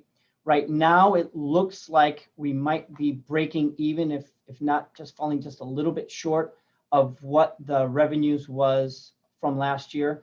And the reason being is because the state of California was increasing its sales tax portion to the gas tax every year.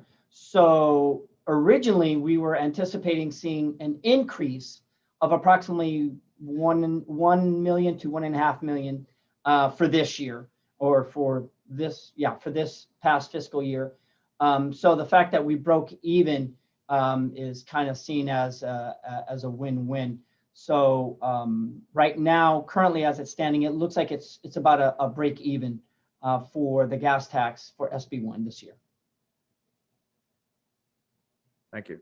So I had a question. If you look back on page 9, you're talking about prioritization of DOT costs. And I'll go back to the SB1 situation we had where our voters were asked what the most important prioritization was of our roads, and it was on PCI. It was on maintenance, on creating and keeping our roads safe. In fact, I was one of the many supervisors that went to the Sacramento and we went to the steps of the Capitol and talked about how we were going to fix our roads. And because that was the #1 issue in our communities. I worry when I look at your prioritization, I don't see road, you talk about bridges, guardrail signage, and box culverts as your top priorities. I just think we have to keep on #1 needs to be our road maintenance. It needs to be making sure that, that people don't lose axles going down our county roads because they're so bad. And we are getting to that point. I realize we've got a $6 million deficit here, truly, but we have to prioritize, and it makes us look at that. And I really think our #1 priority has to be road maintenance. I completely agree with you, Supervisor, and I apologize. My presentation might have fallen short in the details, but the SB1 portion of it does focus greatly on, it only is primary focused is its roadway. So we're looking at anywhere between $4 million to $6 million of that SB1 funding is going strictly to roads, as well as some of our other road funding is also going to the roads. What I meant to say is that we couldn't lose sight of our other infrastructure items, such as bridges and guardrails, because of the dramatic impact that those items have when they do fail, because it could potentially pose liability for the county moving forward. So what I meant to say was we had to also focus on those items as well. All right, thank you. I appreciate that clarification. And, one thing we did learn after those big storms in 2017 is that FEMA won't reimburse us if we don't keep our maintenance up on those items. And that was an important lesson to learn. So I appreciate you using that also as an issue for prioritization, but just want to make sure everyone is very clear that road maintenance is our number one. Thank you. Sue, let me add though, along with that, ditching and culvert maintenance is a big part of road maintenance, right? So we recognize that those monies isn't all going into asphalt resurfacing. You do have to have the ditches cleared. You do have to have the culverts operating properly, or you will get major road failures. So unfortunately, we can't consider that all asphalt repaving. There is the additional work, as we reviewed last week, with the SB1 fund. So just take that into consideration. Sure. Yeah, another question I'm going to ask too, Raphael. The biggest thing is roads are our number one asset in this county. And with that new ditching machine that you had, there's been so many regulations, environmental regulations that's come down the pipe over the years and stuff. And it's prevented a lot of the ditching and maintenance in these roadways. Now with this new machine that you have, this ditching machine, this is going to take care of a lot of those issues, because before it was more cost, it cost the county more by doing what they did prior to that. And we weren't getting a lot for our buck, especially when it comes to, cleaning these roads. They had people out there and stuff like that. When you do a windroll that's in the road and you don't have the proper equipment to clean it, it ends up costing us more, and they won't let you do it. The environmental issues is really bad right now. I mean, it's getting more and more and more all the time. So I'm glad that you purchased that machine. I think that's a great thing, and we can move forward because that'll maintain these roads, because that water damages roads. It gets underneath it and pops the blacktop up. So I think that's a good thing. Actually, I'm glad you brought that up, Supervisor Turnbull, because you bring up a good point. Our increase in expenditures isn't just due to inflation going up over the years. It's also because of the state of California's environmental constraints. Obviously, we all want better drinking water, better air quality, but that comes at a cost. And so a lot of our day-to-day operations have been hampered over the years because they were shown to decrease either water quality or air quality. And so then we weren't able to ditch as much and or perform as much of what we used to as we did back in the 70s, 80s, and 90s. So those costs have drastically increased because of having to stay within the standards of the state of California. Now, machines such as this one are forms of technology that El Dorado County is constantly looking for in order to try and improve efficiency. We're always coordinating with other municipalities, such as Sacramento, Yuba, Sutter, Placer, to see what latest and greatest pieces of technology and or programs they're incorporating to find themselves efficiencies. We're always coordinating with them because if it works for them, or if it doesn't work for them, we'd like for them to test it out for us, and then we'll incorporate it ourselves. So we're always looking for new ways of efficiency in El Dorado County. So other questions or comments from the board? Wendy? Oh, thank you. Thank you. Good morning, Raphael. First question is, what is the average PCI of our road network right now? Of course, you would ask me that I'm question. sorry, I should have asked you earlier. I apologize, Raphael. So Raphael put out a memo with every district separated. right, and I then you'd realized have to that. Take an average that, but yes. Okay, I can go back and do that. And I appreciated that information. Brian, let me say, and I apologize, Supervisors, I do have my Deputy Director of Maintenance and Operation, Brian Mullins, with me. He might have that answer. I don't know. Brian, do you have that answer? Good morning, Board. Brian Mullins, Deputy Director, Maintenance and Operations. Our current latest county overall PCI is at 67, and that's up since 2018, where we had a 64. And we're currently now at a 67. So we are seeing some minor gains with our maintenance strategy on our surface treatments. But I also want to caution you because we have incorporated a lot of new roadways also into our maintained mileage. That could boost it. Yep. Yeah, some development. areas are fabulous and some are terrible. I recognize Exactly, We are a very exactly. vast county. I totally recognize Yeah, that. yeah. And sorry to put you on the spot, Raphael. Not at all. That's why I have backup. And that is the challenge of El Dorado County. It's not a cohesive road network. There's just vast discrepancies. And I recognize how challenging that is. And I think your report today has really brought home. I know we've been dancing around this issue at the county for a while, but we have to tackle this deficit head on. And what does that mean? And what is this? How does this board want to do that? So look forward to having those conversations in the near future. So Raphael, in the past, the board has talked about a sales tax measure to fund roads, specifically to fund roads. We backed away from that because obviously given COVID and the taxpayers' thoughts and stuff that they didn't want to spend more money. I look at it's a self-help program, as we talked about. But do you have plans at all to bring something back to the board that would go on the 2022 ballot? Because I think we honestly need to look at that. And if the voters turn it down, they've sent us a message. They don't want to maintain the roads and supplement what the state's providing, because the state will never give us enough money for our road maintenance. Supervisor, as a matter of fact, that was the presentation that I gave back in February and April of 2019.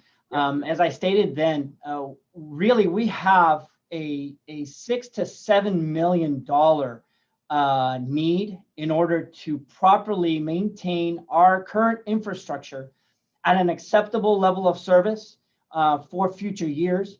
And really the 2.8 is like I said, just to keep the wheels on the wagon. And we further see a continuance of that deficit growing because we're not being able to keep up with the ditching and the day-to-day maintenance. And so what happens is, similar to a lot of the roadways that are in Supervisor Novosels's district, what happens is when you let them go for too long, they get worse and they get worse. And then now you're left with a much larger costly expense of having to redo and repair and rehabilitate that roadway. So from my perspective, at this current stage, I really don't see how we can come up with a source of revenue that would equate anywhere between $6 to $8 million other than a sales tax. Similar to what some other municipalities have done in the state of California. There's currently about 50% of municipalities in the state have some kind of self-help because they have realized that they want to not only preserve their infrastructure, but they want to be able to entice retail, commercial, entertainment into their communities for their residents to enjoy. But a lot of these organizations don't want to invest in a county that isn't investing in itself. So a self-help is a one mechanism, but without that, I don't see, and I don't currently have a plan moving forward to be able to equate to a $7 million source of revenue. So help my memory, but I think back in 2019, what we said is a 0.5 cent sales tax would generate like $6 million additional. That is revenue correct. every year. Yes. So that bites into this pretty significantly if that measure were to get passed. Obviously, with the passage of time, It doesn't buy as much because we know inflation costs are increasing fairly substantially, but I think that would be a huge step forward. And the way I look at it, it's incumbent upon the board to put that on the ballot. And if the voters say no, then it's a clear message. It's really clear. Yeah, and I totally agree, John. We've been talking about it for a while. City of South Lake Tahoe tried it. I think they bit off a little more than they could chew, but they already at this moment in time have a greater sales tax than the county in general, than the unincorporated area. And I do feel a sales tax is relevant. I think, at some point in time, we can get a user tax. We're talking about that up in Tahoe, I hate to say it, but a toll road sort of fee. But that is literally going to take an act of Congress, but we're talking to our congressman about that. We need help, and state's not giving us the money that that has been promised to us, but honestly, that is required for us to maintain their roads. They're basically their roads. And they were supposed to historically be the ones to give us the funding to take care of this. That hasn't happened. That's why we've got self-help districts now doing this. And we do have to move forward before we lose our roads. That's what I'm so nervous about, is I'm seeing a deterioration of roads to the point where we are, under the basic gravel of the road in most of the roads I travel on now up in Tahoe. There's some areas there on almost every road where it's getting scary. So I would like to see us try to move forward something sooner than later. Okay, I'm gonna jump in here. Couple things, actually many things, but have we looked into, Raphael, or even Sue, because Sue, you're our CSAC rep right now, right? Aren't you? Was there any follow-up to see if the state is giving us what they promised us just in the recent SB1, sales tax that was on the ballot? Are we getting what we were promised and told? Or are they keeping more of it for their own? Because I know they have Caltrans and they have to fund that, and we do benefit from that. But what was promised and what's being delivered, I don't know if there's been a good follow-up on that. There's been a lot of conversation, and the bottom line is every county has reported that no, we have not received what we thought we were going to get. What's happened is it did go to the state. There were provisions in SB1 that helped the transportation systems, in particular in the urban areas, as is the case when we have a lot of state bonds or issues, there's things written in there that go to the urbanized areas more. Unfortunately, that's what happened with SB1, is what we're hearing, especially RCRC probably has a lot of conversation about this also, has had a lot, because it especially affected our rural communities. We're not given back the funding that we were promised. Correct. So piggybacking on that, I think also a great deal of it was also set aside and is given to self-help counties and jurisdictions. So it has not come back to us as a direct allocation, as was kind of promised and, as initially danced about when the legislation was coming online. So if you are a self-help county or jurisdiction, you have another pot of money in which you can draw from. Is that correct, Raphael? That is true. Yeah. Competitive, but there is It's money. competitive, but it's there that you Yeah, can it's take advantage of if you're not. And the bottom line, most of the self-help counties are the urbanized counties. So, yeah, I'm sorry, Lori, go ahead. No, that's perfect. And then, because I really think that this is part of our bigger problem, quite honestly, is the state's not, and then everybody, I hear it over and over and over again, and I'll be honest with you, I've never understood when you've said it, John, you've said it, that the state originally is supposed to be giving us enough money to take care of our roads. What was that? Where was that? And why is that not working? How did that, was that a law, a policy? What was that? Because I hear it all the time, but I've never been able to put my fingers on it to say, look, state, you're not doing your job. Where is that?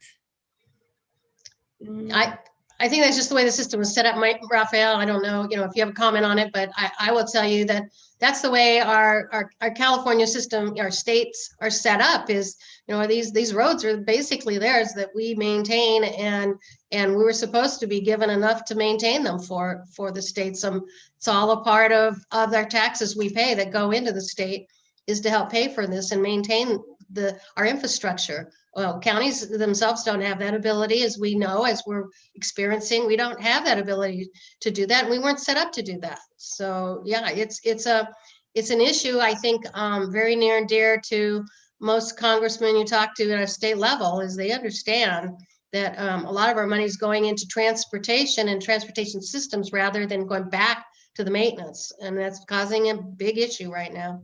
And as I think Supervisor Thomas mentioned, the original numbers that were projected, they were more estimates to the municipalities as to how much you could potentially be getting. But then what happened is they realized, we need to set up these other grants and these other programs as part of it, where if you are a self-help, you can actually apply for it instead of just being allocated the direct funding. That, along with the additional, I think, the realization that Caltrans also had a deficit, the state of California then redistributed how much each of the municipalities were going to be getting. And unfortunately, it wasn't to the degree of what, at least myself, I was under the understanding of what the revenue amount was going to be. Right. And I think that, we keep seeing it over and over in our county that folks aren't supporting increased taxes. And I was just at a homeowners association meeting this weekend, and there was a request for service. And I had to explain that, because they go, well, we pay our taxes. Pay our taxes. And I said, well, which tax are we talking about, first of all? Because we pay so many. They're split up all over the place. The state takes their chunks, the school takes their chunks, and then we actually are left with very little. And so I understand in that. I do think that that's a big part of why we haven't been able to pass anything here. And I think we're going to hit it again if we try. So I'm just, putting it out there. If we're going to do this, we need super duper education of the communities. And we actually need, because government we can't do that. We can't, what's the right word? Campaign for it. We need a group out there that's willing to support it, or it's just not going to happen. And in my mind too, with with your roads, especially, and the TOTs generated there, I'm just wondering if potentially the TOT increase going specifically to roads, perhaps maybe that might be it might happen this time. I think last time it wasn't quite geared that way. But anyway, I just don't know at what point folks are going to be fed up with the state not fulfilling promises. I don't know what to say about that. I keep wondering if we can do some public education, say, make phone calls every day and say, where's our money? We need our roads maintained, and the state was supposed to provide. So I don't know. This is a tough one. And I do appreciate, Raphael, you guys do a lot with so little. Our whole county does, is my understanding. We really, generally speaking, all of our departments, we do so much with so little, but at some point it's going to break. So anyway. I'd like to jump in and piggyback on your comments, Lori, because I think you hit the nail on the head. Our county does not have an appetite for increased taxes. And I think we all recognize the need for additional revenue, but I think we also need to be really realistic that is going to be such a heavy lift for our county. Now, I'm so grateful that we were able to get a self-help measure passed in the city of Placerville. That was a Herculean lift, and it was an amazing accomplishment, and it's making a huge difference for Placerville's road network. But I also can see that it was much easier to message that to a small city that's 6 square miles, where all the residents would see the benefit. It is much, much harder to message a benefit, to 180, almost 200,000 people spread off across from county line to county line. People are maybe not going to see the direct benefit of their tax dollars, and therefore, in their neighborhoods necessarily. And that's a much heavier thing to pull off. I think it would take each and every one of us fully aligned and supportive of it. it would take community champions in every single community in order to take that lift. And if we don't have that, I think it's a waste of time, to tell you the truth. So I like the idea of pursuing perhaps TOT revenues. There are maybe additional areas that we could really beef that up, because I think the message that continues to resonate with our residents is we are so heavily impacted, and we welcome, tourists, and we want them to come enjoy our beautiful county. And yet it's also really important that they pay for the impacts to our beautiful county. And that is a much, much easier to message to, that will resonate with our voters than, hey, voters, tax yourselves more and have the tourists, enjoy the benefits of that. So that's kind of where I'm at too. And so anyway, yeah. Well, good. I hope that gives us some direction today, because I'm happy to help talk to Raphael about a TOT, putting something on the ballot, and that, because TOT is user tax. Unfortunately, it doesn't capture our day users, which is our majority of people coming up to Tahoe. But it is still an important ability for us to capture the people that are actually using the roads, other than our locals are tourists. And, with millions and millions coming to Tahoe, I think an increased TOT tax would resonate well with the homeowners who, are putting up with our roads deteriorating because of the extra traffic. So I'd love that to be a direction today, is to talk about increasing. We're ready to take public input before we do Well, that. wait just a minute. I'm gonna, I agree with you, Sue. I think that's something we need to look into, because, there's a lot of people that are traveling on our roads. You're even going to Ice House or Union Valley or enjoying the campgrounds and stuff like that. There's still an impact on all of our roads. So I think that TOT is kind of something we need to look at in the increase. But also, we used to get a lot of revenue from logging and stuff.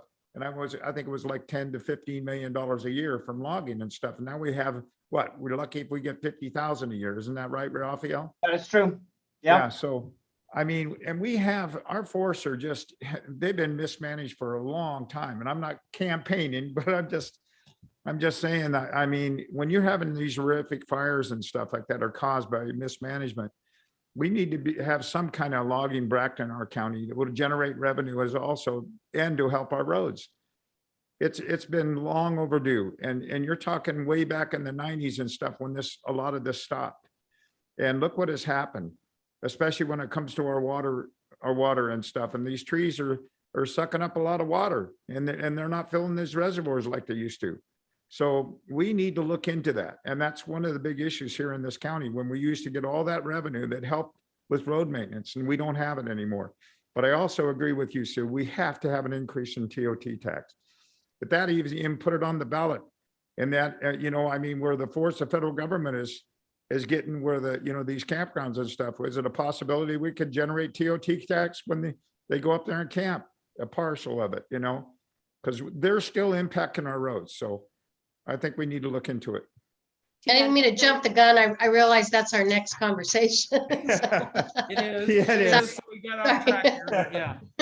Okay. Just so you know, George, I am having initial conversations with the farm trail folks, and we're looking at rural, TOT measures Right. and ordinances. And so I think there are opportunities there that perhaps we could dedicate to road maintenance. So Right, there's some interesting exactly. opportunities. Yeah. Yeah.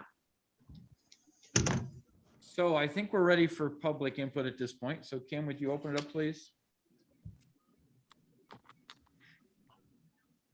Hey, Mr. Chair, Raphael, were you done with your presentation? I thought you Well, said Don, before. I'm done with the road fund portion of it. Would you like me to go into the, I thought I could do the public comment regarding the road fund first, and then we could go into the TOT and the snow removal next. It's up to you.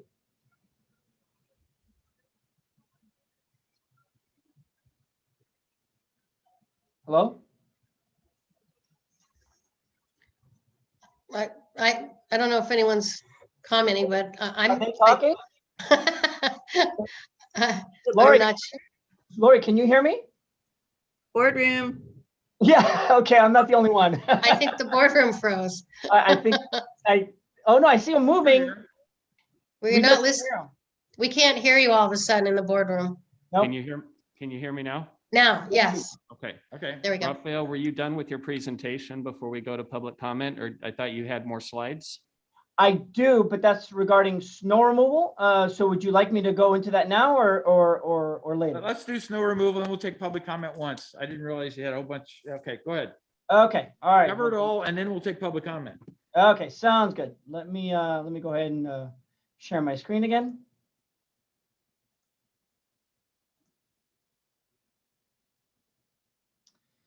Okay, can you guys see my screen? Okay, perfect. So another costly responsibility that is bestowed onto DOT is snow removal. Every year we spend almost a quarter of our road fund budget towards snow removal, both in the Tahoe and West Slope. The snow removal assessment in the Tahoe Basin, which is CSA 3, only generates approximately $130,000 for 1 year's worth of equipment budgeting. That's not even half of our equipment costs in the basin and a fraction of our overall snow removal budget. That's why DOT was pleased to hear that we would be receiving an additional $500,000 from TOT to compensate for the insufficient snow removal funding. So I wanted to recap a potential cost savings program that we have brought up to the board in the past, and I feel would help us stretch out those TOT dollars for years to come. So first, let me briefly explain to you our existing program and how it functions and the condition of our existing equipment. We currently own approximately 7 graders and 7 blowers, as you see here. I say approximately because at any given time, any one of these heavy equipments can be out of commission. As a matter of fact, 1 year, we had all 7 blowers out for an entire weekend when we had a really bad snowstorm. Our tractors are old and some of them are from the 70s. And many of our from the 80s and the 90s. They are heavily worn and they are costly, escalating every year to keep them into operation. With over $462,000 spent in the winter of 18-19 from the road fund to keep them running. The department averages about 30% of offline downtime due to breakdowns and parts for a lot of these heavy equipment. And the old blowers, many of them have old parts that are highly costly by vendors and internal staff maintaining them on a regular basis. Furthermore, the snow removal fleet is not up to current emission standards. So speaking of emission standards, our current fleet does not meet the latest in the state environmental constraints, similar to what Supervisor Turnbull was saying earlier. It does not, it is very costly for any municipality to meet air quality, water quality, and fuel economic benchmarks for heavy equipment fleet.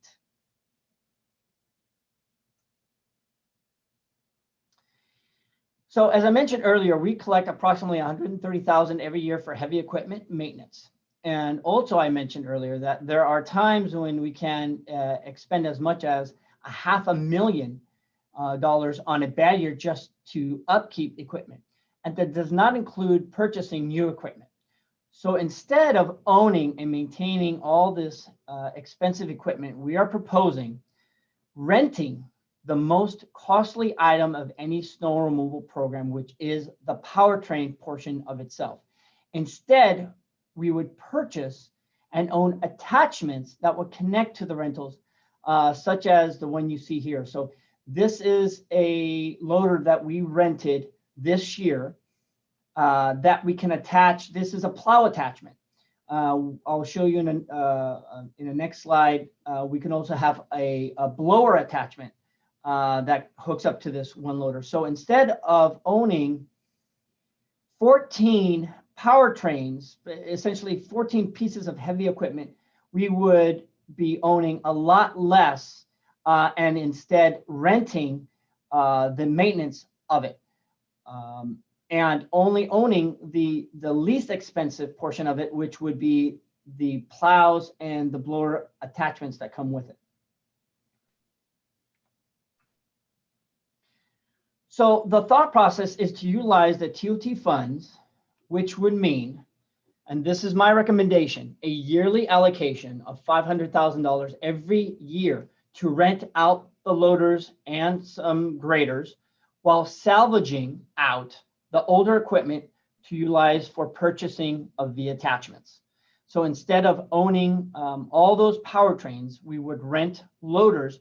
And that means we wouldn't have to worry about the maintenance of the tires, if the equipment breaks down, the environmental portions of it.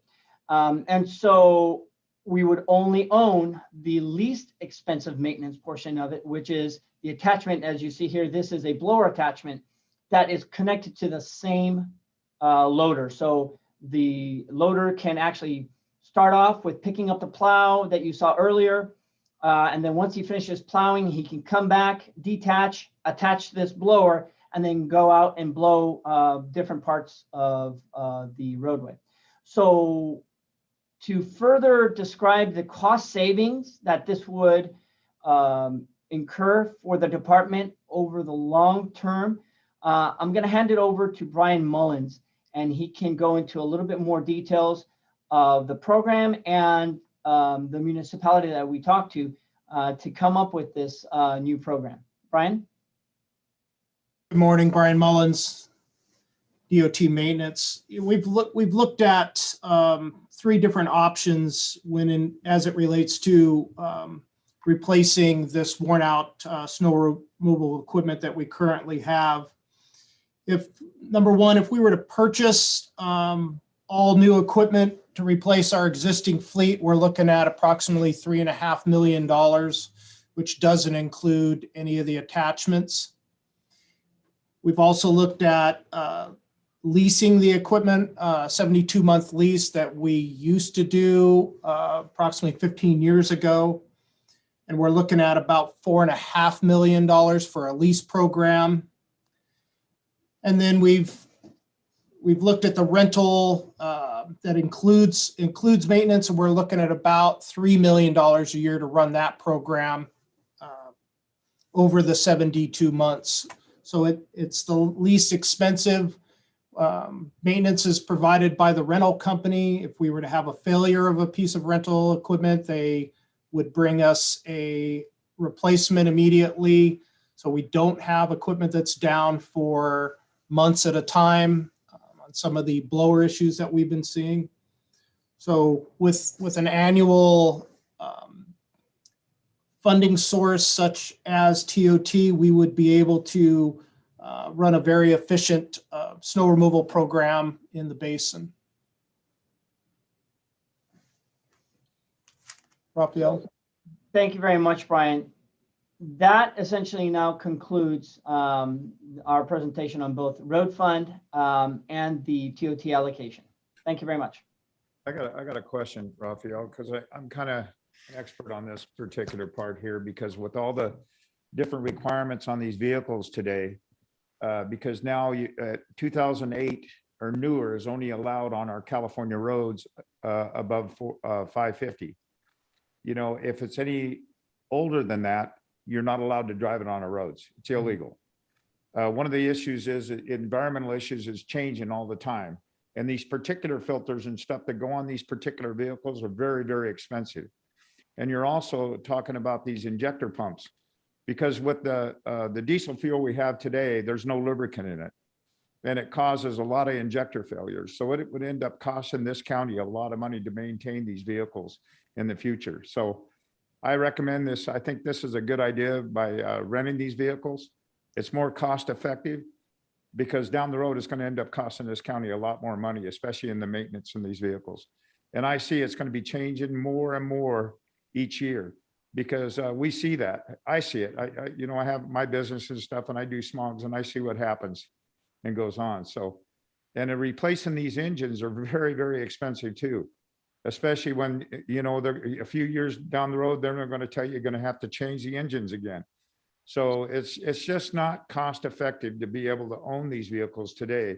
And I think that's a good idea, renting these vehicles, especially when it comes to snow removal, when these vehicles are going to be ran, not very much, you're not going to be using them that much.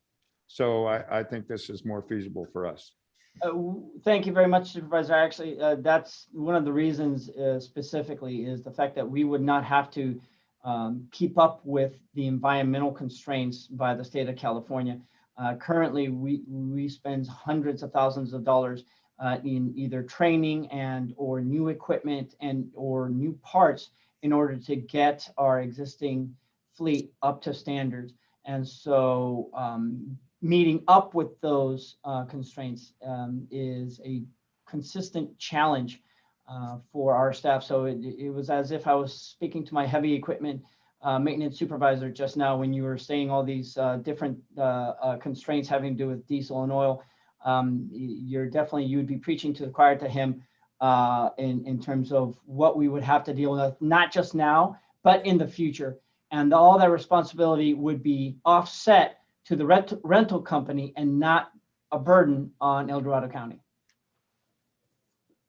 So Raphael, the only comment I have is you need a really solid rental agreement, and I'm talking multi-year, because my concern is businesses come in, they do this, they decide that either the rates have to increase substantially or they change their business model, and all of a sudden the place you've been renting it from was a single source, a sole source, and you can't get the equipment. You've got all your eggs in one basket in terms of all these attachments. So I'm hoping that there is, a look downstream, multi-year type of a rental agreement that we would put in place so that if somebody chooses to terminate that, we get enough heads up that we know that we have to do something different. So, that's my concern with it, because I've seen these kinds of things happen in the past where a given business just decides I'm not doing this anymore and there's nobody else to go to. So that's a very good comment. Thank you very much.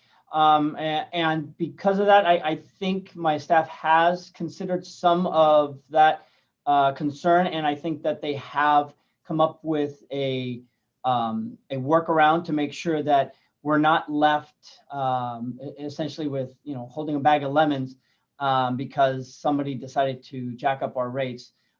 We would have an alternative option. So, but nonetheless, that's definitely something to make sure that when the contract is written, that we keep that in mind. Thank you.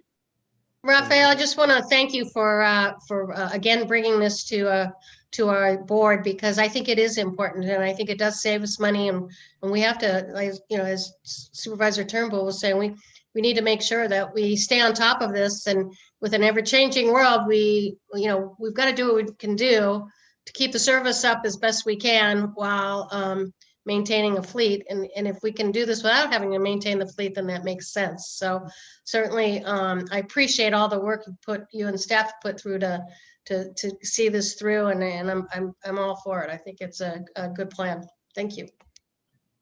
Yeah, I am not a mechanic and not an expert in this industry, so this is a genuine question. I have no clue. Is there any what's the word?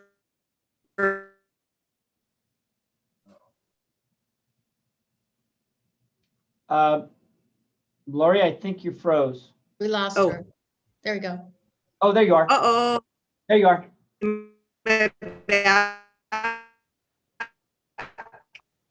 I know, I'm in the office. I don't know. It's stable, not me. Am I back? Yeah, you're back now. You're bad. You could come here, Lori. No, I don't want to wear a mask all day, you guys. I just don't want to do it. There you go. I wouldn't mind sitting with y'all though.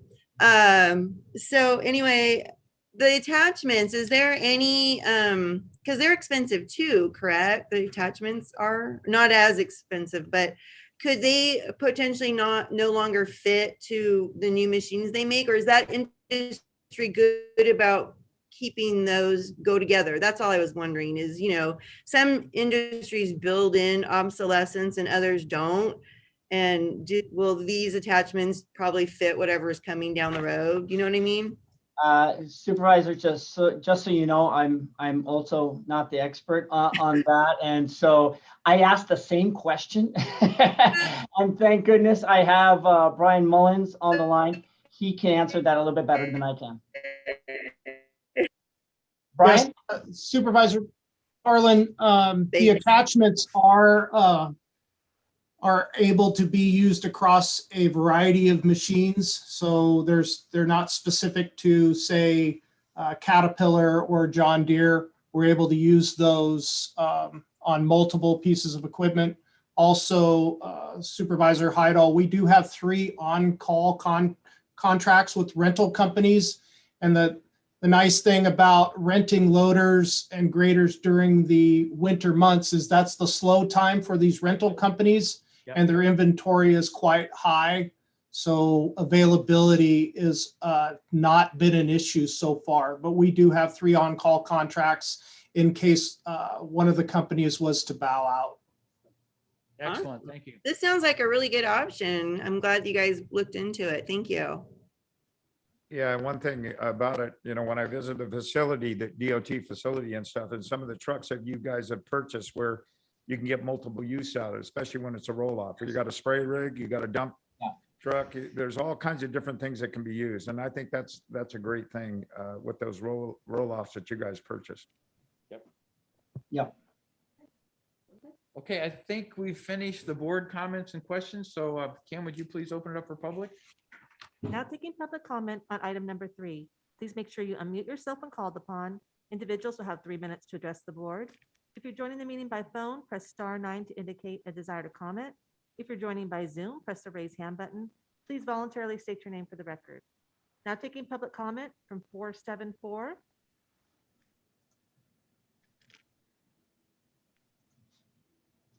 Board, this is Chris Payne, Diamond Springs. Glad to see you, Raphael. Today at Taxpayers, we did spend about 10 or 15 minutes talking about the items today, and we did spend some time talking about this one. Not a lot of time, just brought us up to date. If you see in the packet today under this item, it's our August 31st, 2020 Improving Maintenance Strategy and Selection Memo is attached. I would definitely be asking you to look at that, though I'm not formally representing the taxpayers. Andy Nevis would be commenting if he's on today, but I did want you to look at that because the categories here are quite important to the taxpayers and also, I believe, important to DOT. It goes back to last year, August of 2019, when our Transportation Committee subcommittee met with Raphael and staff, and we're still working forward. A couple of things that I noted today, the importance of SB1. Can you imagine if we didn't have SB1, what kind of mess we'd be in? So I don't want to underestimate how important that is. But I do, in preparing to meet with Brian Mullins, hopefully in the future, I've gotten the 3 resolutions over the last 3 years. This is 026-2019, 063-2020, and 029-2021. If you note in those resolutions, the SB1, the Road Repair and Accountability Act of 2017, does require that a formal resolution be filed and that information sent to Raphael. I'm thinking that information is very, very thorough and really does meet all the obligations that one would want to know in terms of accountability, and DOT is already doing it.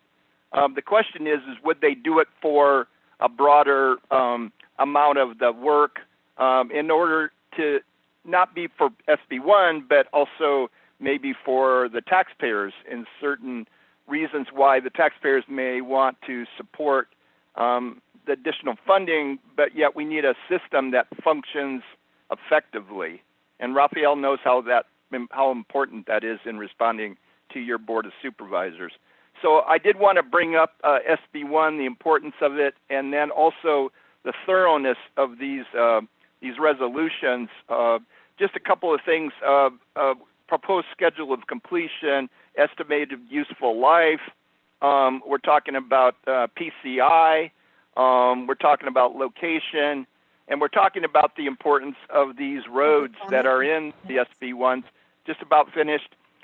Just about the importance of these roads that have been selected by your Department of Transportation for the purpose of the SB funding. So anyhow, that's it for today. I've enjoyed this report by Raphael, and I know your board is doing a good job. Thanks. Bye. Thank you, Chris. Now taking public comment from Andy Nevis. Hey, Andy Nevis, Shingle Springs. Wasn't planning on talking today, but when tax increases came up, I felt like I should probably weigh in. I think if we're going to go forward with asking the voters to approve a tax increase, whether it's TOT or a sales tax, the sales tax would obviously be a heavier lift for obvious reasons. I think they're going to want to know what the county has done to try to get what the state promised out of them. It seems like every time we have a discussion about SB1, it always comes back to, oh, well, the state promised us this and we didn't get it. Well, I think the taxpayers are going to want to know, what have we as a county done to try to get that money? We have these resolutions every year allocating SB1 money that sing its praises. But, maybe there needs to be a letter sent or something, just to show that the county is trying to get the state to do what it promised. And that said, if there is interest in doing either a self-help measure or a TOT measure, I'm happy to chat about that. I think with the right protections, it could be supported by the county taxpayers. But again, the question is going to be, are we absolutely sure that we're getting the most out of what we're already spending? And what have we done to make sure that this, try to at least get the state to fulfill its obligations?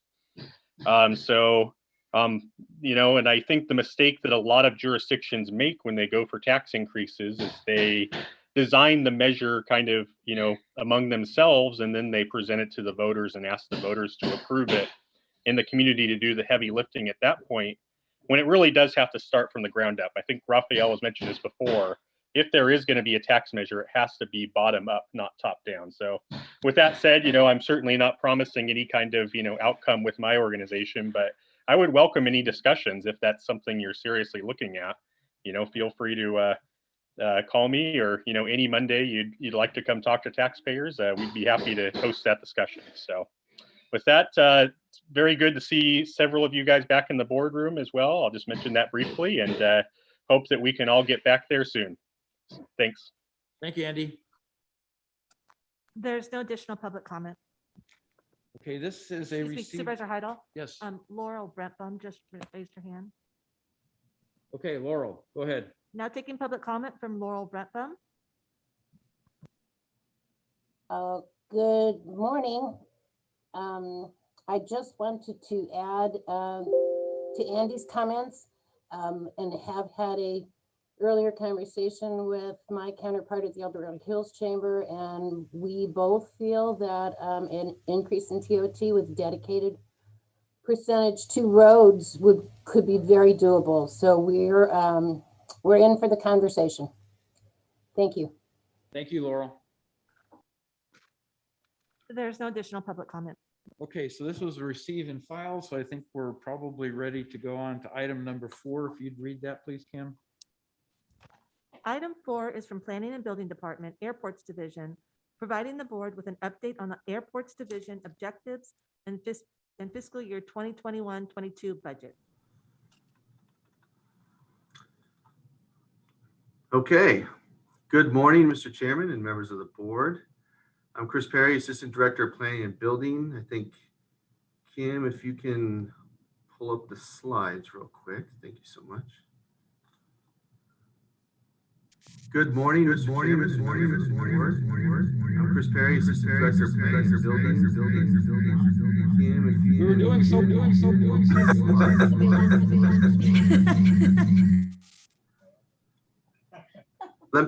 Kim, let me try from my end. Maybe a screen share will be, Wait, Chris. You were doing so.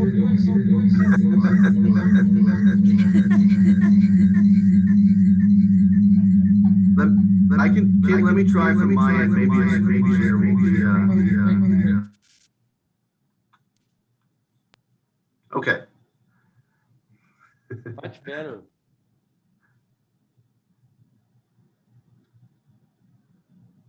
Mr. Chairman, shall I try a screen share for you guys? Yes, please. Okay, give me 1 second.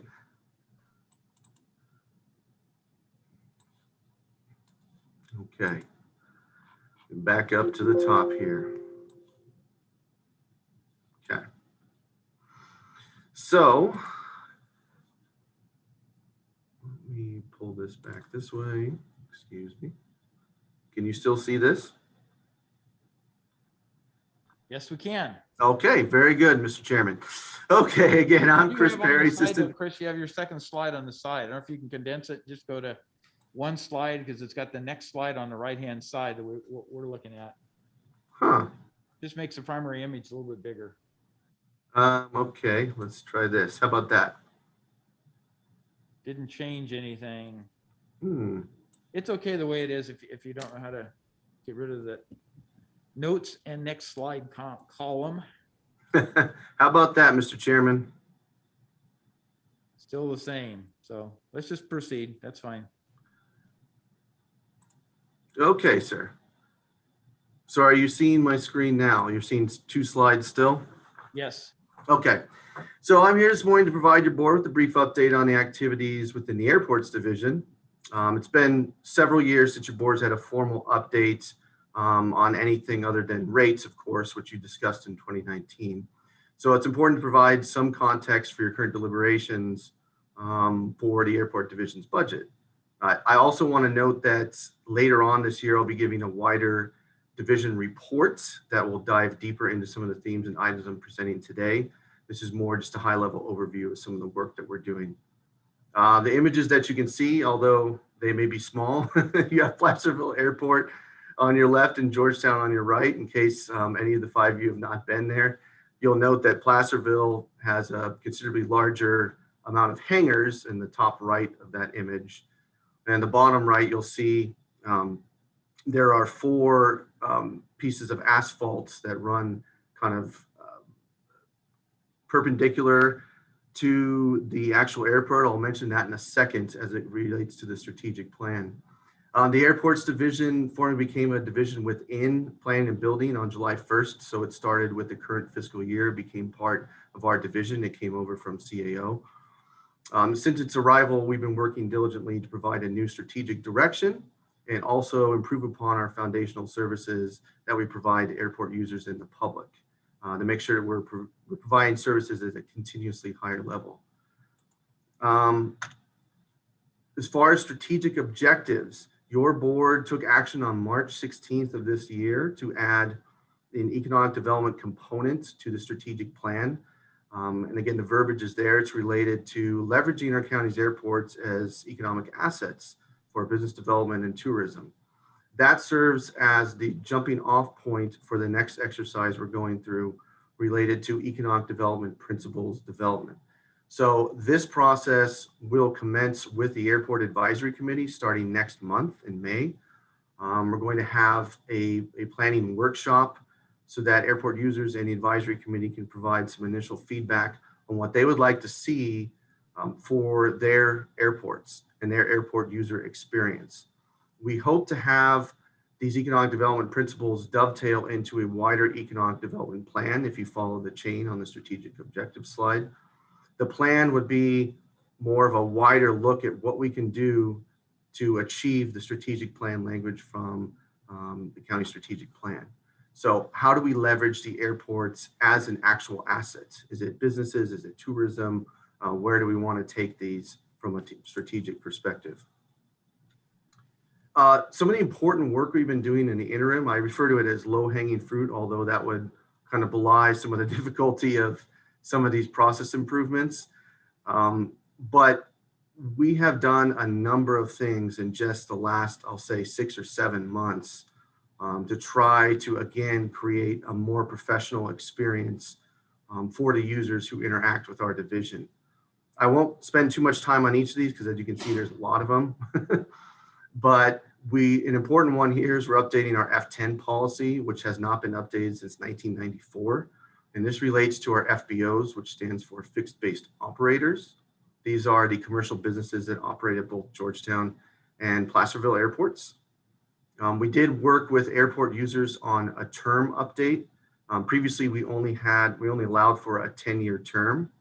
We now have a 10-year term plus 2 10-year term options, so a total of 30 years, although the user will still have to come back after 10 years and work with us on their 2 10-year extensions. But this is really important to the users because it gave them some certainty on their leases, particularly those who have private hangars and are building private hangars on our airports. A really important process improvement that we've embarked on was using EBIX for risk management. EBIX is not unique to the airports. It's used countywide for a number of programs, but it certainly streamlines insurance documents and the ability for risk management to assess all that so we can move quicker on the 4th item, which is ensuring that our time efficiency for lease processing is much better. Historically, we have not done a particularly great job with how long it takes to bring a lease to your board. And from the 5th item, you can see we have a backlog of, I didn't put the number in there, but it's approximately 68 leases. And we're working very quickly through that. We've already tackled 8 that your board's going to see here within the next several weeks, including a couple on your agenda tomorrow. Working with invoicing, collection of unpaid invoices, which we're working with fiscal and eventually more than likely revenue collection on some of them, unfortunately. We just completed an internal benchmark study of comparator airports, which gives us some insights into rates, tie downs, FBO structures, airport administrative staff, and so on and so forth. And that will be an important tool as we move forward, as I mentioned, on our wider discussion with your board later this year. The department-wide fee study, I know this is something I've mentioned in the past. This is department-wide with the surveyor's department as well. It's a fee and nexus study that your board appropriated $70,000 to complete. Sorry to interrupt, but yes, can you move your slides forward, please? Yes. Thank you. All right. So it must be one off from what I'm observing. So Chris, they didn't advance. It did not advance. No. How about now, sir? No, we're still looking at the front lead-in slide. And the strategic objective slide is over on the right is the next slide. I've been on some meetings where you have to reshare the whatever's on your screen when you change what's on your screen. I don't know why sometimes that happens. I don't know if that would help in this case, Chris. But let's give it a shot. Yeah. Thank you. Try it again. I don't know why it happens sometimes.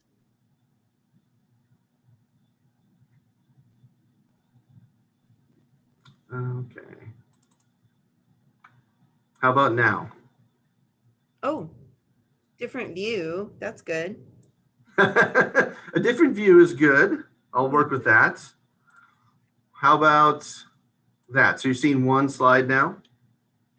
We're seeing your lead-in slide, yes. Okay, very good. Now your second slide. Okay. Very good, sir. Yay, it's going. Process improvements. All right, everyone's There on we the go. same. Now we're swinging. Yep. There we go. Thank you, sir. So I was working my way down this list and we were at department-wide fee study, the third from the bottom. The fee study is, again, that's a department-wide effort in conjunction with the surveyor's department.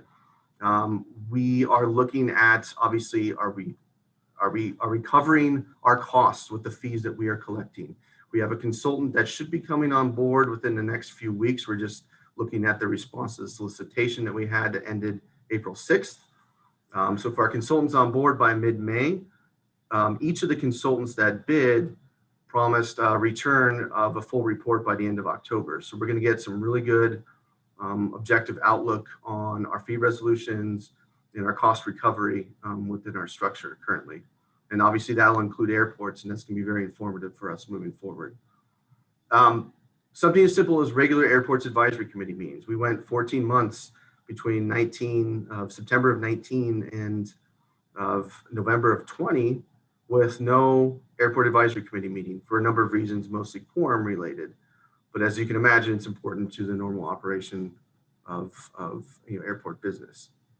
And we're in the process of negotiations with several of our fixed-based operators at Placerville and Georgetown airports on their leases. So looking at our current structure, myself and Sherry Busby is our senior administrative analyst. And you can see at this point in time, we have a vacant airport operations supervisor position, and then we have an airport tech 2 who oversees both our Georgetown and Placerville on-site maintenance, operations and maintenance program.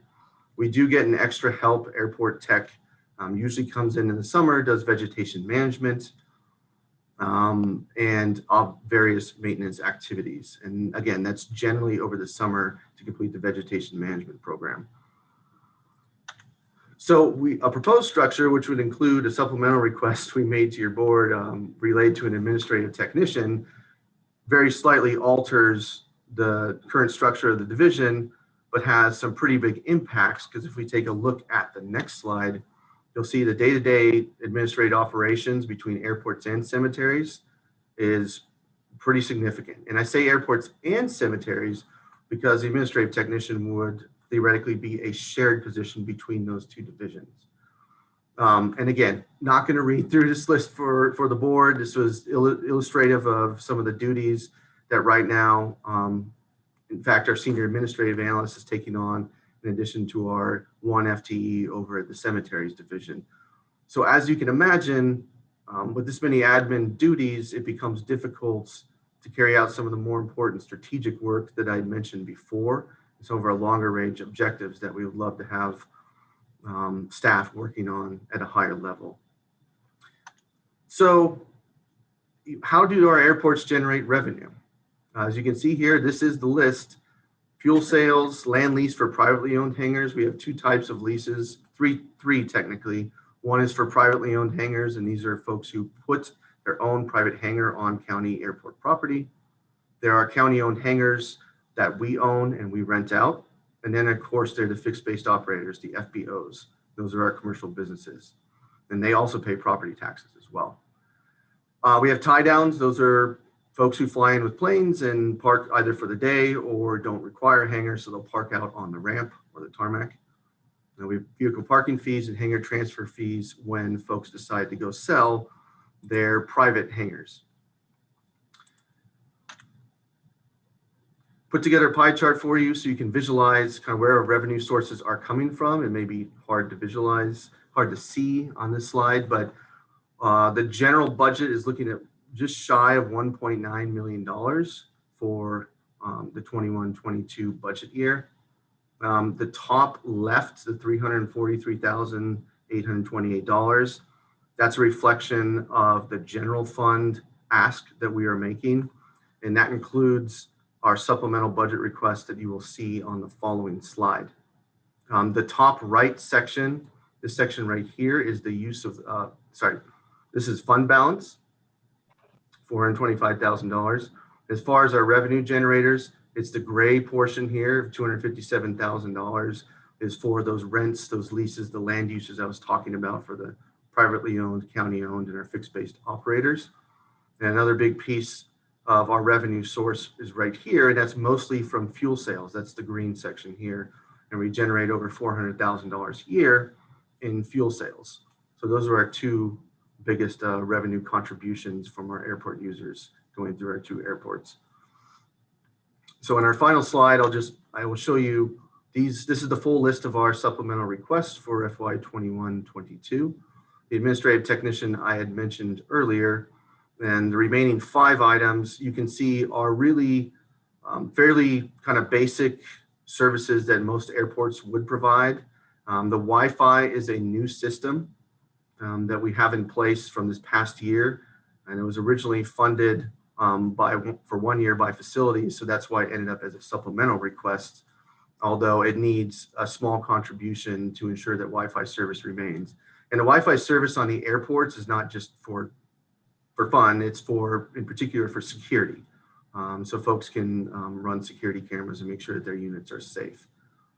The fuel dispensers in particular need a new display screen. Folks are having a very difficult time reading the screens, which becomes a potential safety issue as it relates to the amount of gas going in each wing and making sure the planes are balanced.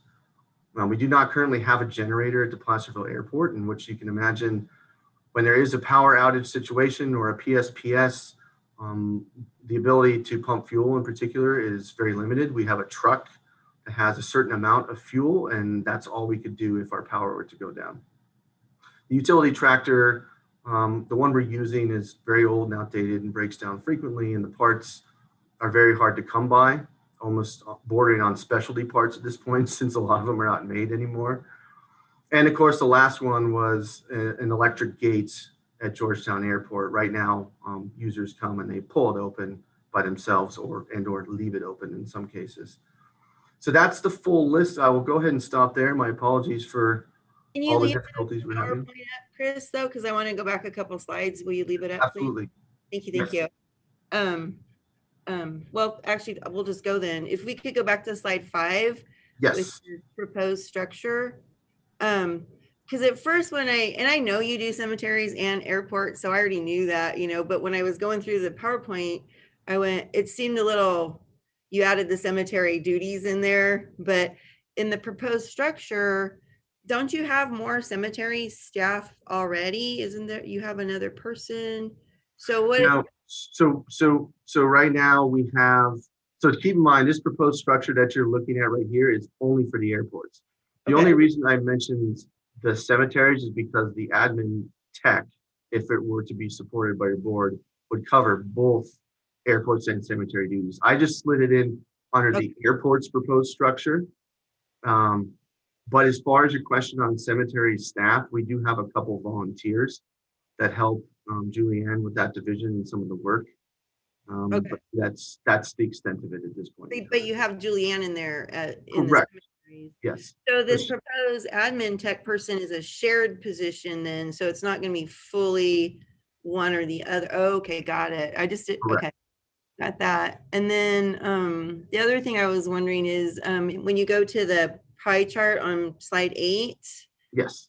And then, so how many, so the backlog, you said is about 68-ish, leases that need to be updated.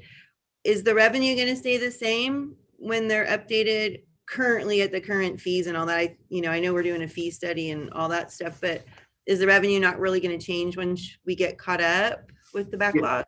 Yeah, so the only lease rates that are negotiated are with fixed-based operators or commercial businesses. Okay. And even then, we have to be careful because federal law requires us to be consistent with use types for commercial businesses and their rates. But as far as the privately owned hangars and the county-owned hangars, yeah, the rates are what's in our resolution. So it would require, so you'll notice when some of these leases come before your board, it's just based on square footage. So, most of the square footage is between, 800 to 1,300-ish square feet for our hangars. The typical lease rate at this point is about 8.2 cents per square foot. So just doing math, you get between, $790 and, $1,400 a year on standard hangars per lease. So it's not particularly high at this point in time, obviously, but with our benchmark study, we're trying to determine kind of where we are amongst some of our comparator airports. So we're putting together that data right now. Got it. I really am very pleased to see you making progress. I know that this got kind of handed to you. It's like, hey, welcome to El Dorado County. You get to do all this airport stuff that has been really needed. So I'm glad to see you were able to pick up the pieces and move forward again. And it seems like the advisory committee is back up and running, and they seem like they're in a good spot again. So and really, this should be, in my mind, this should be an economic driver. So to see the interest in the airports is a good thing. So thank you. excuse me, I lost it. And then you're going to be bringing back the study and all that stuff to the board at some point and everything. Yes. Yeah, absolutely. I envision, a much wider discussion about a number of these things from, lease rates and tie downs and FBOs and how we compare and a lot of this other information. That would be in conjunction with obviously the fee study. Okay. Having all those pieces so your board can make decisions based on the most current data that we can get you. Because right now, obviously, we're operating on a fee resolution. The last time rates increased at the airports was 2019. So, by the time we have a discussion, whether to go up or down or whatever direction your board decides to go, when we have that discussion, we'll have the absolute most current look, so you guys can make a really informed decision. Okay. And then today's just an update, right? So, are you looking at other funding sources maybe for those one-time costs that you showed us today? So, yeah, I mean, I think we're going to have an opportunity, and I know everyone's looking at some of the federal funding sources that have been, I mean, obviously there was the CARES Act, but we're moving past that. Now we have new legislation that was passed in March. So obviously we're sifting through that to see what our opportunities might be. And of course, if there is, a wider infrastructure bill, very likely there'd be an airport component to that. But that's all kind of one-time funding, very likely. As far as ongoing types of grants, we do look at FAA grants for, small general aviation airports. And years past, we have competed and won for those, most recently for the Georgetown runway taxiway expansion. So as those come up and as our capital needs are identified, absolutely we will compete. And this year will be no exception. We'll have a list of projects for FAA and we'll be competing in August, September-ish with the next round of grants for the FAA to try to fund some of these projects. And very well, we could try with some of these. FAA tends to like, kind of the brick and mortar types of projects, security fencing, runways, taxiways, lighting, things of that nature. So absolutely, anything we can, squeeze out of that, we're more than happy to do it. Awesome. Thank you. Of course. Other board questions or comments? Wendy? Good morning, Chris. Good morning. First of all, I just have to applaud you for expanding our vision of what our airports could be and bringing it under the umbrella. That's an interesting word. Yeah, it is. Umbrella. Write that down. Of economic development. I think that is absolutely brilliant and perhaps absolutely where we need to go with this. My first question is, you mentioned having an airport user community that's working with our econ dev department. Is that separate from our airport advisory committee? And how did you arrive at who's on that committee and how robust is that engagement process? Yeah, so the airport advisory committee, right now, I think we're at 7 members. So that's the committee. And when I refer to the airport user community, it's other folks who actually use the airport. So any one of our users that rent, come on the property just to mingle, because you believe it or not, it's a social gathering space at the Plattsville Airport too, and folks like to come and watch planes take off and whatnot. It's so anyone who has interaction with our airports are referred to as an airport user. The committee itself is 7 members right now, and so those two are kind of separate entities. But as you can imagine, the airport users like to attend the committee meetings and share their opinions about things that are going on at the airports. So, but the wider airport user community, we have a full distribution list. We have folks that have signed up for Gov delivery to get notified about things going on at the airports. These are folks who walk in and talk to Jeremy at our airports. We have a full running list of what we call the airport users. So we have a means of communication with them.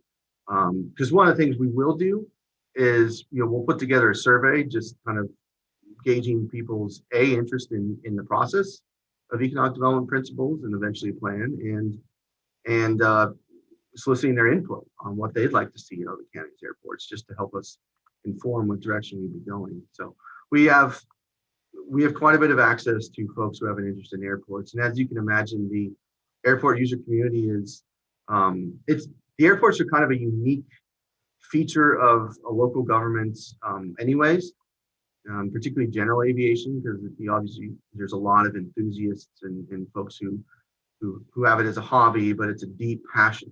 So they get really, really involved with the goings on. So we see and hear from them quite a bit.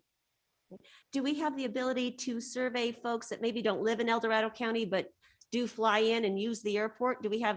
Is that part of your user community that you're talking about? Yeah, it would be, because those are folks who obviously would pay a tie down rate, Right. to house their plane. And they, just as everyone else, will have to walk into the front office and talk to Jeremy and let them know he's there, and they're tying down, and pay their $66 to tie down, or depending on what plane they're flying in. And yeah, absolutely, we have to capture their data as well. And are you working with the Chambers of Commerce and our Visitors Authority as you're looking ahead at what our increased economic opportunities are for our airports? You've absolutely read my mind. And talking with Kyle Zimbelman in our Economic Development Division, that's exactly where we want to go with this.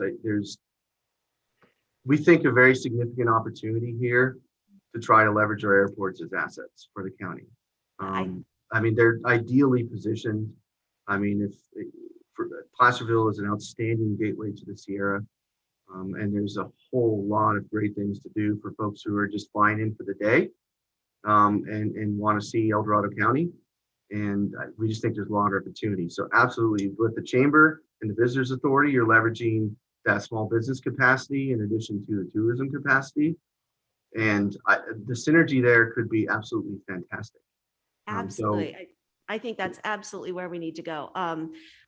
We had a small plane for 10 years, and I know that pilots are they're a dedicated bunch, and they love to go someplace interesting that has the amenities that make their experience productive, and it gives them increased opportunities to visit new areas. And I'm not explaining this well, but there's a lot of untapped potential there. And I would just encourage us as we look ahead to expand our mind. What could we maximize here?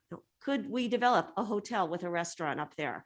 Our relationships with the rental car companies, is that working well? Because a pilot's ability to fly in, to have a nice jet center, to rent a car or have courtesy cars that then allow them to enjoy the area, it makes all the difference in the world as to where pilots go. Those amenities really matter. So just look forward to this process in the months ahead. And I think you're on the right track, because our airports are an untapped potential, I believe. Well, I appreciate that. And I realized that I'd mentioned to pay attention to the bottom right portion of the Placerville Airport, where those perpendicular paved areas were, and I didn't wrap myself back around to it. Why that's important is we actually have 36 or 37 acres of potential development. Now, there's going to obviously be a discussion between the advisory committee, your board, what that might look like. Is it more hangars? Are we just kind of looking at trying to increase revenue and visitorship that way? Or is there something akin to an industrial park? I mean, the airport users are fond of talking about Auburn, for example, Auburn Airport as a great kind of synthesis of uses in one place. Not to get too far in the weeds, but that particular airport has a very large industrial park attached to it just to the south. And that synthesis is really important for why that airport functions the way it does. And to your point, there's a lot of just airport tourism where users just fly from airport to airport, and they know that Calusa has a great cafe, so they're going to fly up to Calusa today and grab a bite to eat and fly back down to Placerville and park their plane. And yeah, so tapping into all of that will be really important, I think, for trying to get a stronger strategic direction going forward for the airports. Good. We'll look forward to all this. Thank you so much. Thank you so much. Other board comments or questions? So, Chris, I really appreciate this. I too believe that the airports are an underutilized asset that the county has. So I'm very pleased to see us looking at the economic development, because I think this could be a net revenue generator if it's done right. So we'll see how that unfolds. But the one thing I didn't get out of your presentation is current expenses against those revenues. Is the airport operation today self-sufficient from the standpoint it's paying its own way? And if there is revenue beyond what the expenses are, to what magnitude is it? Just to get a feel for where we are today as a benchmark and where we might end up in the future if we, go the route of really developing it as a resource. So, without pulling up that pie chart again, as of today, we are not at a place where we are balanced. The ask this year from your board is for a general fund contribution of $343,000 to cover that gap. And again, that gap includes those. I suspected it was a gap. We're not talking about it. That's the issue, right? Yeah. It's huge. So basically, taxpayer money is coming into general fund and then it's being utilized to offset the costs that exceed the revenues from the airport. Is that correct? Chris, this is Don Ashton. Let me try to jump in, Chris. This is Supervisor Heidel. This is the primary reason I asked the item be scheduled for today. Is if the board approves the supplemental request, and we're not asking you to do that today, but we're setting the stage for the conversation. It would be the first time, at least in recent history, that the county did provide general fund dollars to support airport operations. And so there's a big policy question there to see where we want to go. And again, not looking for the answer today, but want to set the stage for upcoming discussions. So we're going to need some projections of what the revenue stream would be in the future with the plan to put in place and all those things that just do the ROI. Is there a real return, or is it, basically sinking more money into a facility to improve it, have more staff, but yet it's not a revenue generator at the end of the day? Or could it be? And could it be sustainable? Yeah. And that's all part of it. Yes. Chris, just to make sure I didn't say anything incorrect, just correct me if I misstated anything, please, but that's my understanding. That's correct. Okay, thank you for that, because I think that's kind of the overriding, reason why we're discussing it today. And I didn't get that out of the lead-in presentation, but maybe I just maybe I missed it. So, okay, other comments from board members before you open it up to the public? Okay, seeing none, Kim, would you please open up number 4 for public input? Now taking public comment on item number 4. Please make sure you unmute yourself when called upon. Individuals will have 3 minutes to address the board. If you're joining the meeting by phone, press *9 to indicate a desire to comment. If you're joining by Zoom, press the raise hand button. Please voluntarily state your name for the record. Now taking public comment from 474. Chris Payne, Diamond Springs, also a member of the Community and Economic Development Advisory Committee, and therefore associated with the Economic Development Division. Nice presentation, Chris. I know you were somewhat restricted in terms of details, but a couple of those that I think need to be said. First of all, the runway at Placerville, I'm right on your website now, 4,250 feet versus, this is Placerville versus Georgetown at 2,790. These are different types of airports, and I think it's important to make the distinction. Though when we look at economic development, I believe it's important from board policy perspective that you're recognizing that you're going from a private recreational use to an economic driven business tourism use, and those may not be compatible. I believe that the board would definitely need to get involved with the discussion related to what is the policy of the use for the future of these airports. I talked about the runways. That means jets or no jets, operations related to, I know 25 years ago, my in-laws had a Lear come in and pick them up. They were from Idaho, and so I know Lear jets can land to a certain size at Placerville, but I don't think they can in Georgetown. The other part is the business development part of it and the marketing. You're not doing any of that right now.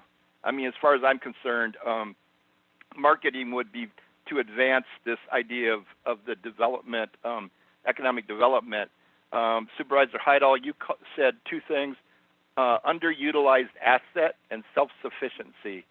Two important points that the board would have to be involved with in determining going forward. Let's see.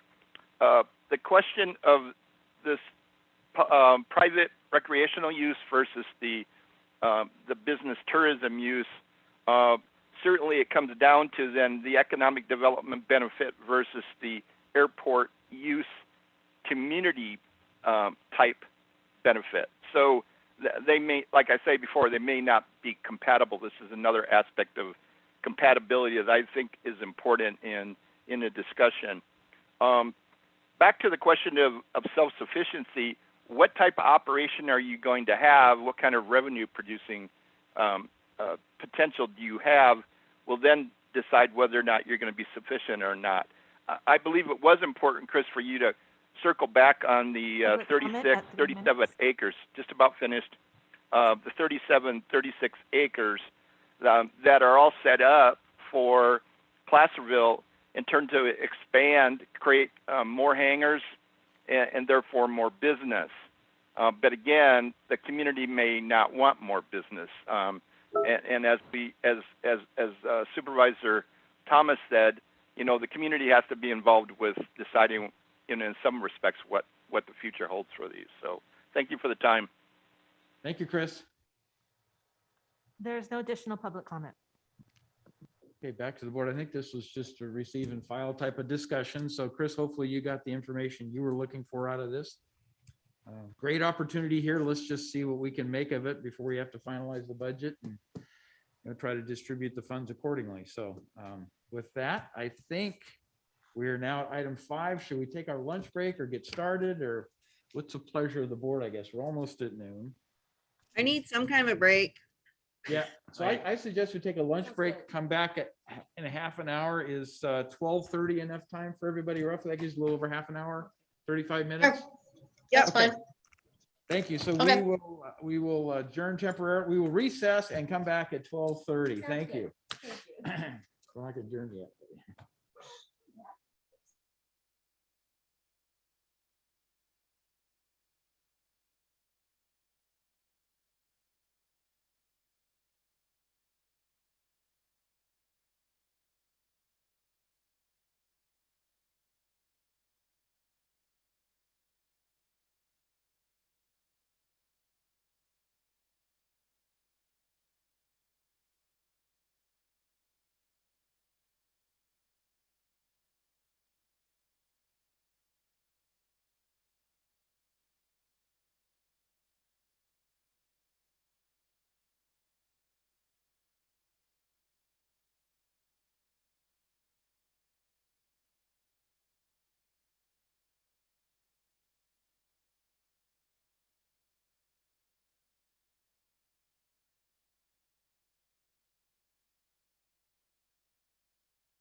Can you hear me?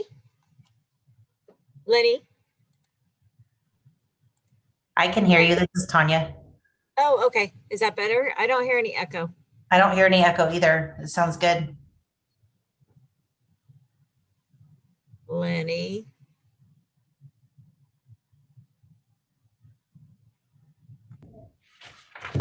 I'll text him right now. Okay.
Lori, can you hear us now? Yeah, I heard that one. Okay, that's Sorry what I thought. I that thought was it looked like the unmute went away. So Sorry about that. Oh, okay. Sue, you're there, right? Okay. I think you're Ye- muted. Yes, yes, Okay, I'm all here. right. Okay, I'll read the item again. Yes, please. And Emma's on board, so please read it. Item number 5 comes from Chief Administrative Office recommending the board receive a presentation on fiscal year 21-22 recommended budget preparation and provide direction. Hello, Emma Owens from the Chief Administrative Office. I'm going to share my screen, but please interrupt me if nothing advances or you have any questions.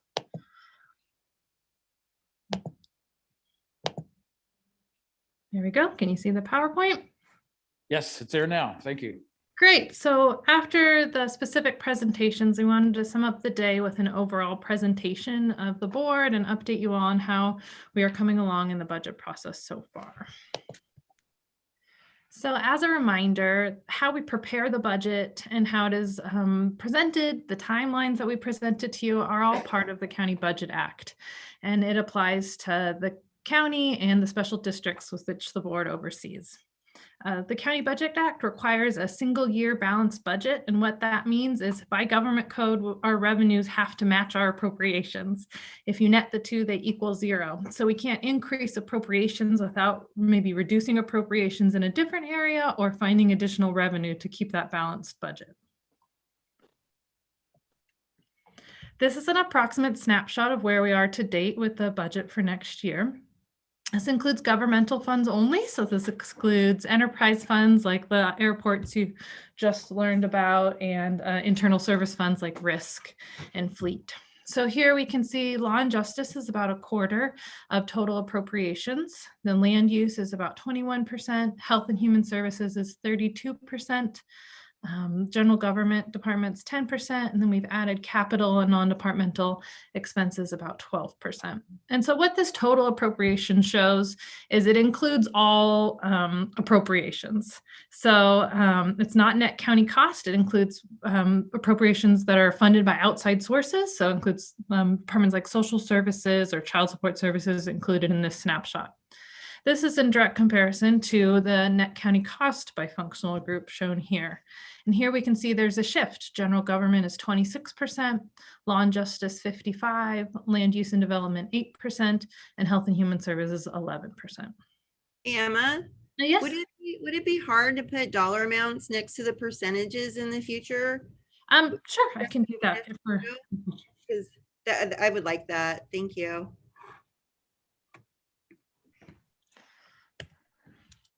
Moving along, we have some broad categories of revenues. What we were talking about in the last one about net county cost is largely with discretionary revenues like property tax, sales tax, transient occupancy tax, and franchise fees.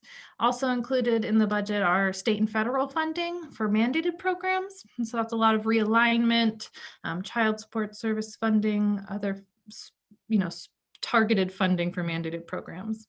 And then we have a lot of special revenue funds. And again, this is restricted funds that have to be used for a specific purpose. So we can't just use them in the general fund to fund any activities within the county. We have to use them for the specific purposes. And that's why they're held in these special revenue funds. So here is our property tax dollar. And here we can see for every dollar we get in property tax, it's apportioned in different ways. And this is approximately how it's apportioned across the county.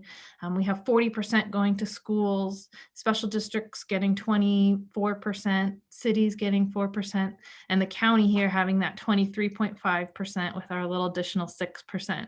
And so our budget depends a lot on property taxes for the general fund. It's about 76,000, my apologies.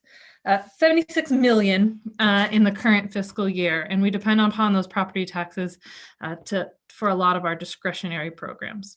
Emma, what is the county in lieu fee, vehicle licensing fee? Where does that come from, and where does it go?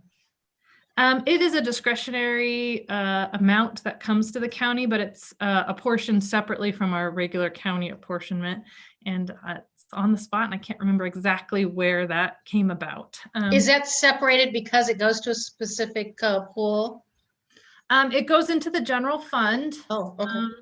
And this last year was about 22 million in this current year budget. Okay. And that comes from vehicle licensing fees, obviously. What is that, like a 5% fee every time you license your vehicle, or It comes from property tax, and I know there was a state swap, and I don't know if Sue knows the answer and can pop Yeah, in. it's actually one of the flips that the legislature did a few years back. So they actually backfilled property tax that they had taken from local governments with a portion of the vehicle license fee. And it really does follow the calculation that they use. It really follows the same trend as property tax. So it's just technically not property tax. So that's why we call it, it's the VLF in lieu of the property tax. Thank you. I've always wondered what that was. Okay, thank you. On that same subject, that revenue is pretty solid, right? We don't know of legislation that would diminish that or take it away or anything, because that's the kind of stuff the state will do. Yeah, I think that was actually protected in the Constitution a few years back, but I can double check that. It's been a while since I looked into that. Okay, appreciate that. Thank you. So looking at the property tax trend over the past 10 years, you can see that we're budgeting pretty close to our actuals. And here you can tell that the budget is the gold line and the actuals are the blue line. And because property tax grows, you know, we can predict the growth pretty well with how the roll closes based on collection percentages. We can see that those lines are pretty closely together here. The dotted line is where we're projecting this year to land.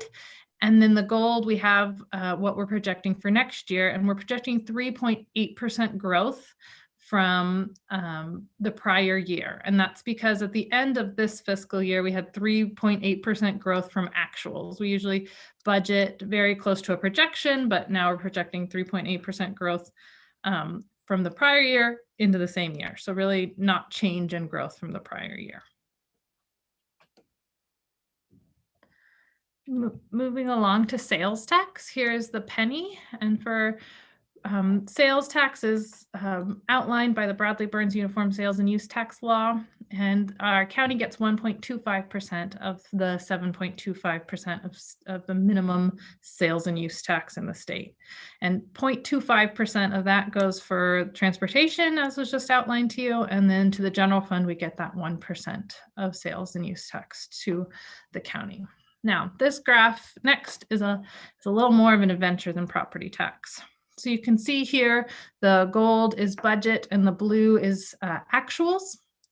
And, you know, we were budgeting pretty closely, but then in 2019, the state amended the sales and use tax law to clarify that outside sellers had to contribute sales tax to California. And that sort of changed the projections. And you can see that large gap we have between the blue and the gold around in fiscal year 18-19. Our budget hasn't quite caught up to that amount because we weren't certain that it was going to stay at that level. You know, the state was kind of refining how they were collecting that sales tax. But this year we're in the 21-22 budget proposing to sort of bring those lines together in how we're projecting sales tax to come in at the end of this year and how we want to budget it for next year.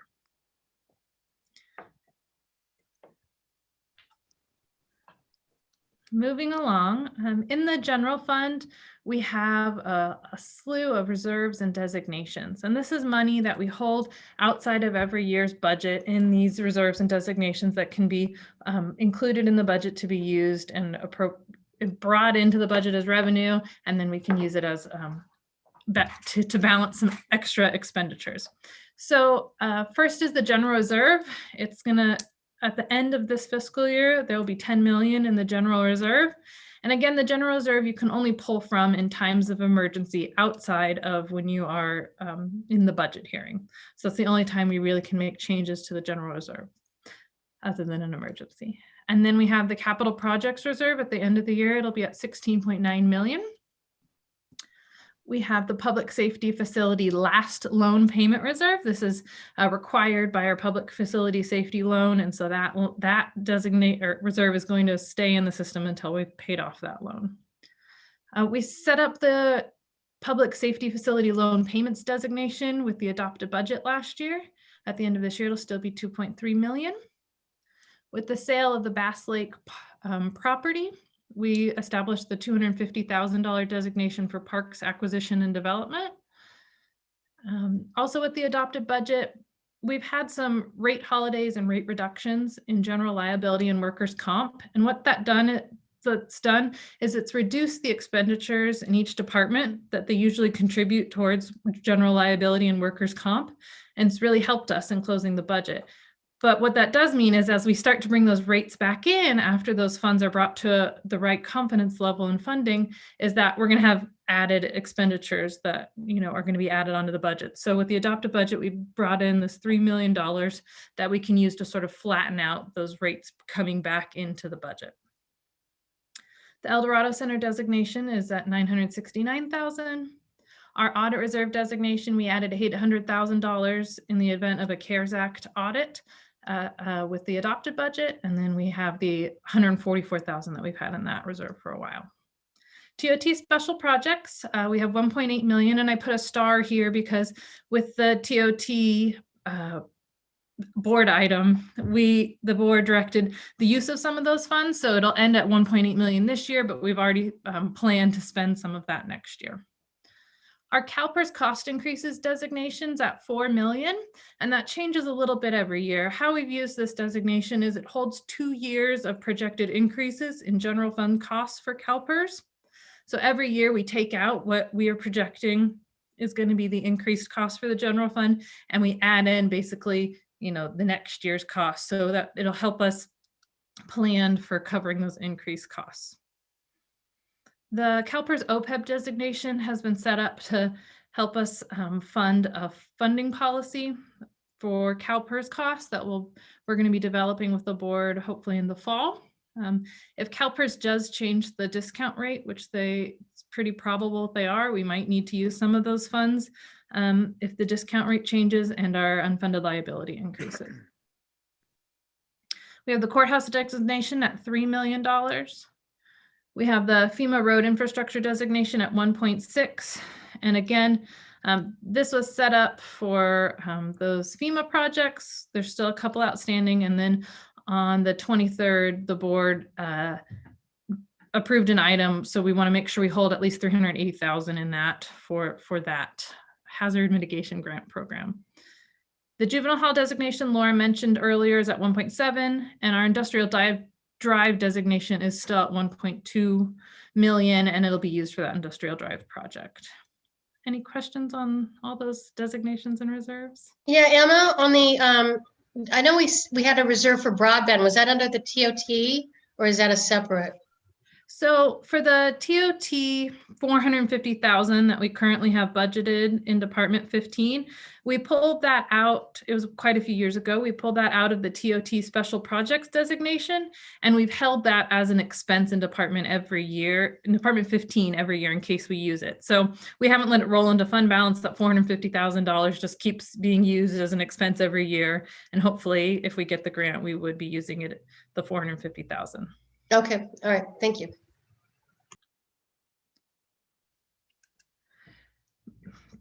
Talking about fund balance in further, this is what we're projecting for the fiscal year 21-22 as of now. It might change a little as we refine our numbers and finalize the budget. Excess revenues we're projecting at 5.65 million, and that seems like a large number, but that's only 4% of general revenues. So if you think about what you'd want to establish as a budget, 4% isn't a lot to be over, because we want to be really careful that we don't project revenue to be higher than what actually comes in, because then we'd have a shortfall at the end of the year and you might have to, balance appropriations because of that shortfall. So 4% is a pretty close margin on revenues there. In addition to those excess general fund revenues, we have departmental savings. And so just like if you were budgeting buying a new car, you'd want to make sure when you're budgeting how much you're going to spend, you're not going to want to budget less than what you're going to spend. You want to budget, just enough that it would cover the cost of that car. Like departments' budgets, they want to make sure their budgets have enough that they have the appropriations they need to conduct their business and that they don't run out of appropriations. So at the end of the year, maybe if they had savings, they had a vacancy in their department, all of this results in small incremental savings that save up. And so we have 9.52 million in departmental savings projected currently, which is about 6% of net county cost. Sorry, advancing my things. So if we add those two together, we get 15.17 million in projected operations fund balance that we can use to fund operations in the next year's budget. What this is excluding is our contingency amount, which gets, is part of fund balance, but we immediately in the next year have to reappropriate that. So I excluded that from this because it's accounted for already. And I also excluded any ACO general fund contribution. So we have contributed general fund in the past for our capital projects, and those projects roll over if they don't get completed into the next year. So again, we're not going to have those appropriations for use in the budget. So we're projecting 15.17 million currently. So Emma, what is our contingency percentage right now? Do you know? An allotted amount we use this every year? Yeah, the board policy has contingency at, and I'm freezing on the exact amount, but it's our contingency is going to be 6 million, and Sue's there. All right. We do 5% for contingency and 3% for our reserve for economic uncertainty. Okay. All right. Thank you. That's what we're projecting for fund balance, but we won't know the for sure numbers until the fiscal year ends on June 30th. And then there's accounting that processes that need to occur. And then when the financial records actually close, we'll know our for sure fund balance number. And that happened around September 10th, I believe, last year. So since we project, because our fund balance conservatively, usually there is a little more at the end of the year, which is better again to have a little more than less when we're projecting fund balance. We try to treat fund balance as one-time money and use it to increase reserves or fund one-time expenses because we can't count on it to be there every year. When we're developing the recommended budget, first on our list of priorities are our budget policies. And so when we're reviewing supplemental requests, we're closely seeing how these align with the budget policies. When we're reviewing our personnel allocation, ensuring it fits with that vacant and new position policy. Here are the rest of the policies, and the full policies have been attached to the item, this board item, for the public and everyone to view. And we have our new policy, the designation for road maintenance, on here.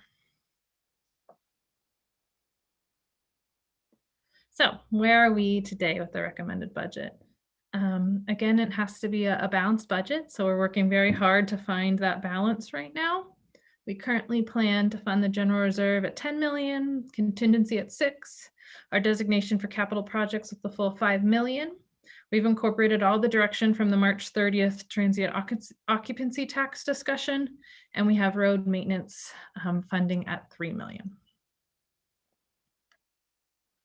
There are some items that were included in the 2021 budget that will be carried over. So they were expenditure in the prior year budget, the project or the cost isn't fully spent, and so we need to carry that over into the next year's budget. So that includes the jail expansion project. Again, that broadband grant match, we're going to carry it over in the next year. It hasn't been spent this year. The Bikes Park project and the Shakori Garage project. Those are large expenditures you'll see again in the next budget. We've had some board direction on items that are already included and incorporated in the budget. That includes the alternate public defender, the first payment of our public safety facility loan of 2.3 million. So this is something you're going to see going forward for quite a few years. The community planning, snowplow, and fire district requests from TOT, Industrial Drive, that project, we have 1.2 set aside. We're going to pull in about 620,000 this year to start that project off. We have the Office 365 implementation, around $300,000, and then the facilities planner for figuring out space for the String Street replacement, about $500,000. There are some future needs in the budget that we wanted to take note of. These are things that aren't in this year's budget and aren't needs as of next year that we know of yet, but they're things we need to consider in developing the budget this year and maintaining our reserves and designations. We still don't have the full funding for the El Dorado Center replacement. We have the designation. We're working out the process of what that project will look like, but there may need to be additional funding for that. In order to implement the compensation philosophy, there will be increased salary and benefit costs related to that, so we need to be mindful of that. After the jail expansion project is complete, there will be additional staffing needed because of that expansion project, and so those costs will have to be incorporated into future years.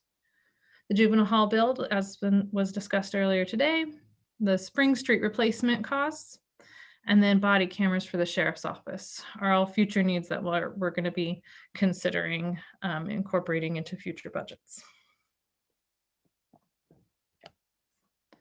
So I'm going to hand this part over to Sue to discuss. Hello, I would like to just clarify, I flipped around the general reserve and the contingency numbers a moment ago.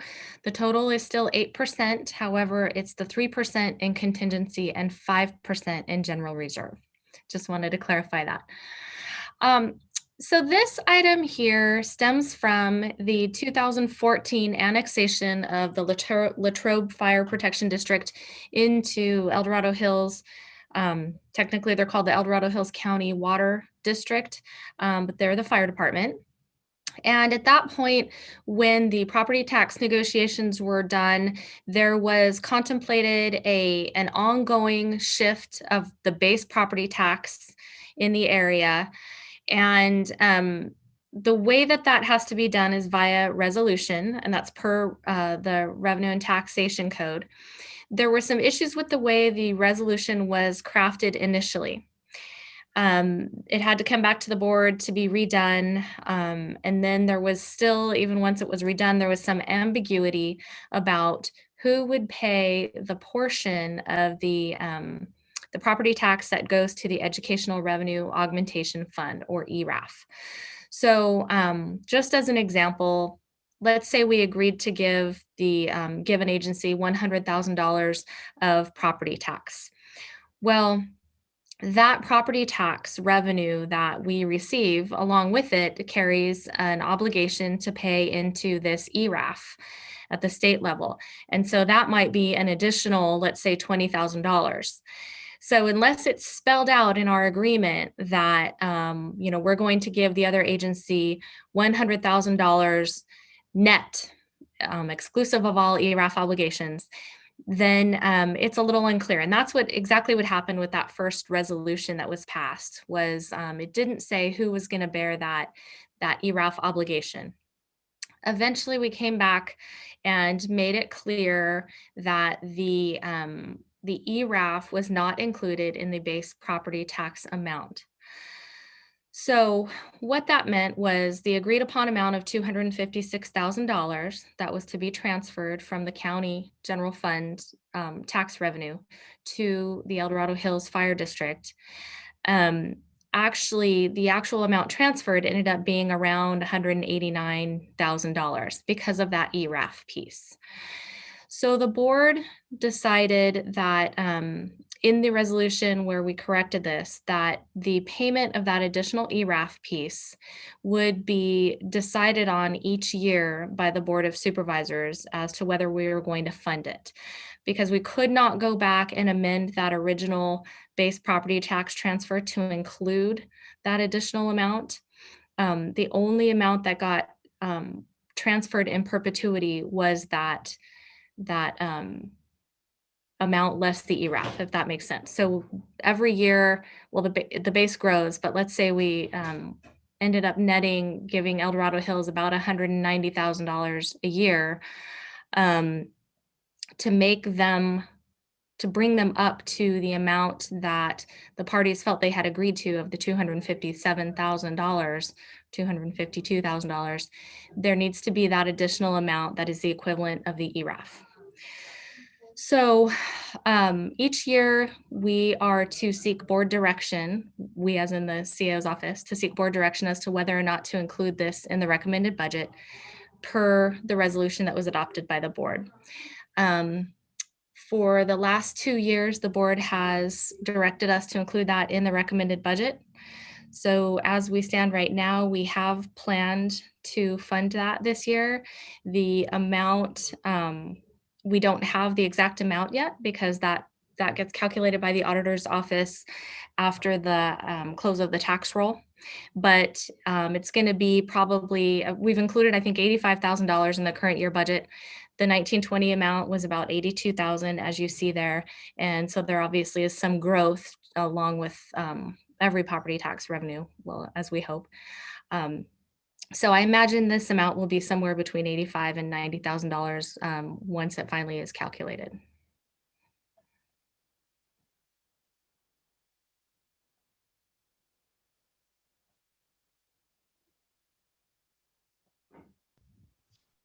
Anything else, Sue, or are you re-asking?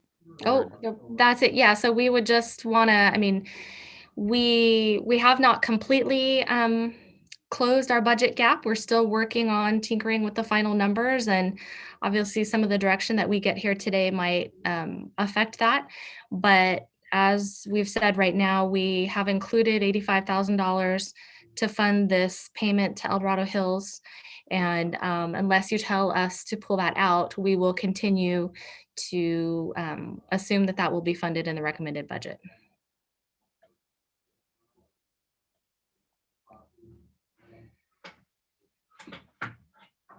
And just to wrap things up, over the next 2 months, like Sue stated, we're going to finish reviewing all the department requests, balancing that budget, and preparing the budget book, which will be made public on or around May 28th, or on or before May 28th, to comply with government code, because the budget hearing will be on June 7th. And that's it, unless there's questions or direction. I had a question, Emma, and actually it's probably not for you though, but it's just a question. The $500,000 for the Spring Street facilities planner, that seems really expensive for, I mean, what on earth are we getting for $500,000? That's how many employees? What's going on there? Looks like Laura, are you going to chime in on that? Yeah, I can answer that. So that was a very broad number that we threw out there. That would be for all phases. So that would be, looking at portable space. What is portable space going to cost us? That was kind of a holistic number. It's not just for the space planner. It's all the parts and pieces to try and accomplish those moves that we're trying to do. Got it. That makes more sense. I was like, wow, this person's making a ton of money. So very comprehensive than what they'll be doing is what, okay, got it. And then the other thing I just was curious is I don't remember. So I'm asking, I don't know who knows this either, is on that same slide there, the funded items from the prior board where it says industrial drive is at 620, 500, wasn't enterprise also a thing, or did that get funded differently? Or do you remember there was 2 intersections over there off of Missouri Flat that we realized both of them needed a signal or something. And I don't remember why one of them ended up on this list and the other one's not. Does anybody remember how? I'm unclear. I know the designation was only for industrial drive that we put aside. So Laura might have more context on that. Remember? Yeah, yes. Enterprise is included in the TIF program. So there's funding available for that one. Industrial was not. So that's why it needed the additional general fund. Got it. Okay. So it's still going to get done, just funded differently. Got it. Thank you.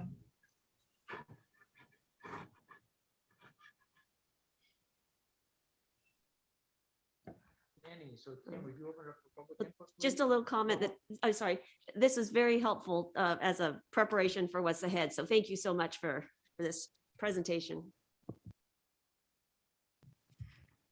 Okay, so with that, Kim, would you please open it up for public comment? Now taking public comment on item number 5. Please make sure you unmute yourself when called upon. Individuals will have 3 minutes to address the board. If you're joining the meeting by phone, press *9 to indicate a desire to comment. If you're joining by Zoom, press the raise hand button. Please voluntarily state your name for the record. Now taking public comment from Andy Nevis.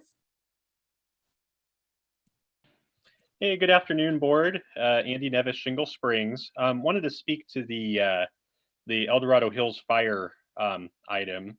So Taxpayers Association, we don't have a formal, a letter on it today, but we do, back in 2019 was the last time we explicitly considered this. And at that time, we did express concern with El Dorado Hills fire getting the transfer from general fund. That said, what my suggestion to the board, probably not in this meeting, but at some point, would be to really consider what your policy is towards providing funding to local fire districts. I know many of you probably have been, lobbied by various local fire districts asking for county support, and it seems like perhaps that should be another budget policy of the board. And there's a number of ways you could go on that. You could just say, no, we're not doing that. You could say, okay, we're gonna do it at such and such a level, or maybe we're going to provide it as an incentive to help encourage consolidations. But regardless, I do think, again, maybe not today, but at a future point, the board should really look at what is a policy that we could have on providing support to fire districts. So hope those are some discussions that can happen in the future. Thanks. There's no additional public comment. Okay, so back to the board for any final questions, comments. This was a receive and file recommended, so any other comments? I will comment that with respect to the fire service, there's a number of things going on there. There's an annexation of rescue that's being considered by El Dorado Hills Fire. There's a lot of things that are being developed as preliminary policies associated with that. So we're not ready to come forward with any of that yet. We don't know if it's going to happen, but I will just emphasize that we have not forgotten fire. Yeah. I looked into some different things, and I'm not going to comment on anything on stuff that's going on in some of the fire departments today, but something that we need to look into, especially some of the, like that training facility of $8 million that's going to be built in El Dorado Hills. Is that going to be used for all the different fire districts or just El Dorado Hills alone? So that's something, especially when that's a lot of money, and especially when they're asking for an additional $500,000 for the fire department of Latrobe. So anyway, that's some of my concerns. So anyway. Yeah. And John, thanks for that clarification that we are talking about fire as a big policy decision. There's a lot going on there. And then my recollection too, another item that I was scrolling through the slides one last time is the sheriff's going to be bringing us a separate item, isn't he, to talk about the body cameras and all that stuff. Didn't he say he was going to bring us an item at some point? Yes, Supervisor Parlin, they've done an analysis of a couple of vendors. The ongoing annual costs are potentially around $500,000 a year, with the startup costs between $1 million and $1.9 million, depending on the vendor. So they do plan to bring an item to you in late May and before the recommended budget with some firmer costs and some options for the board to choose.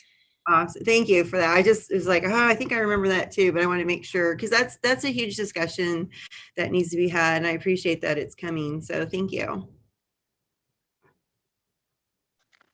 Very good. I think with that, we're ready to adjourn unless staff has any other comments. I'm not seeing any. So we will adjourn as of 1:07 p.m. Thank you all. Thank you, everybody. Thanks. See you tomorrow. Yep. Yeah, mañana.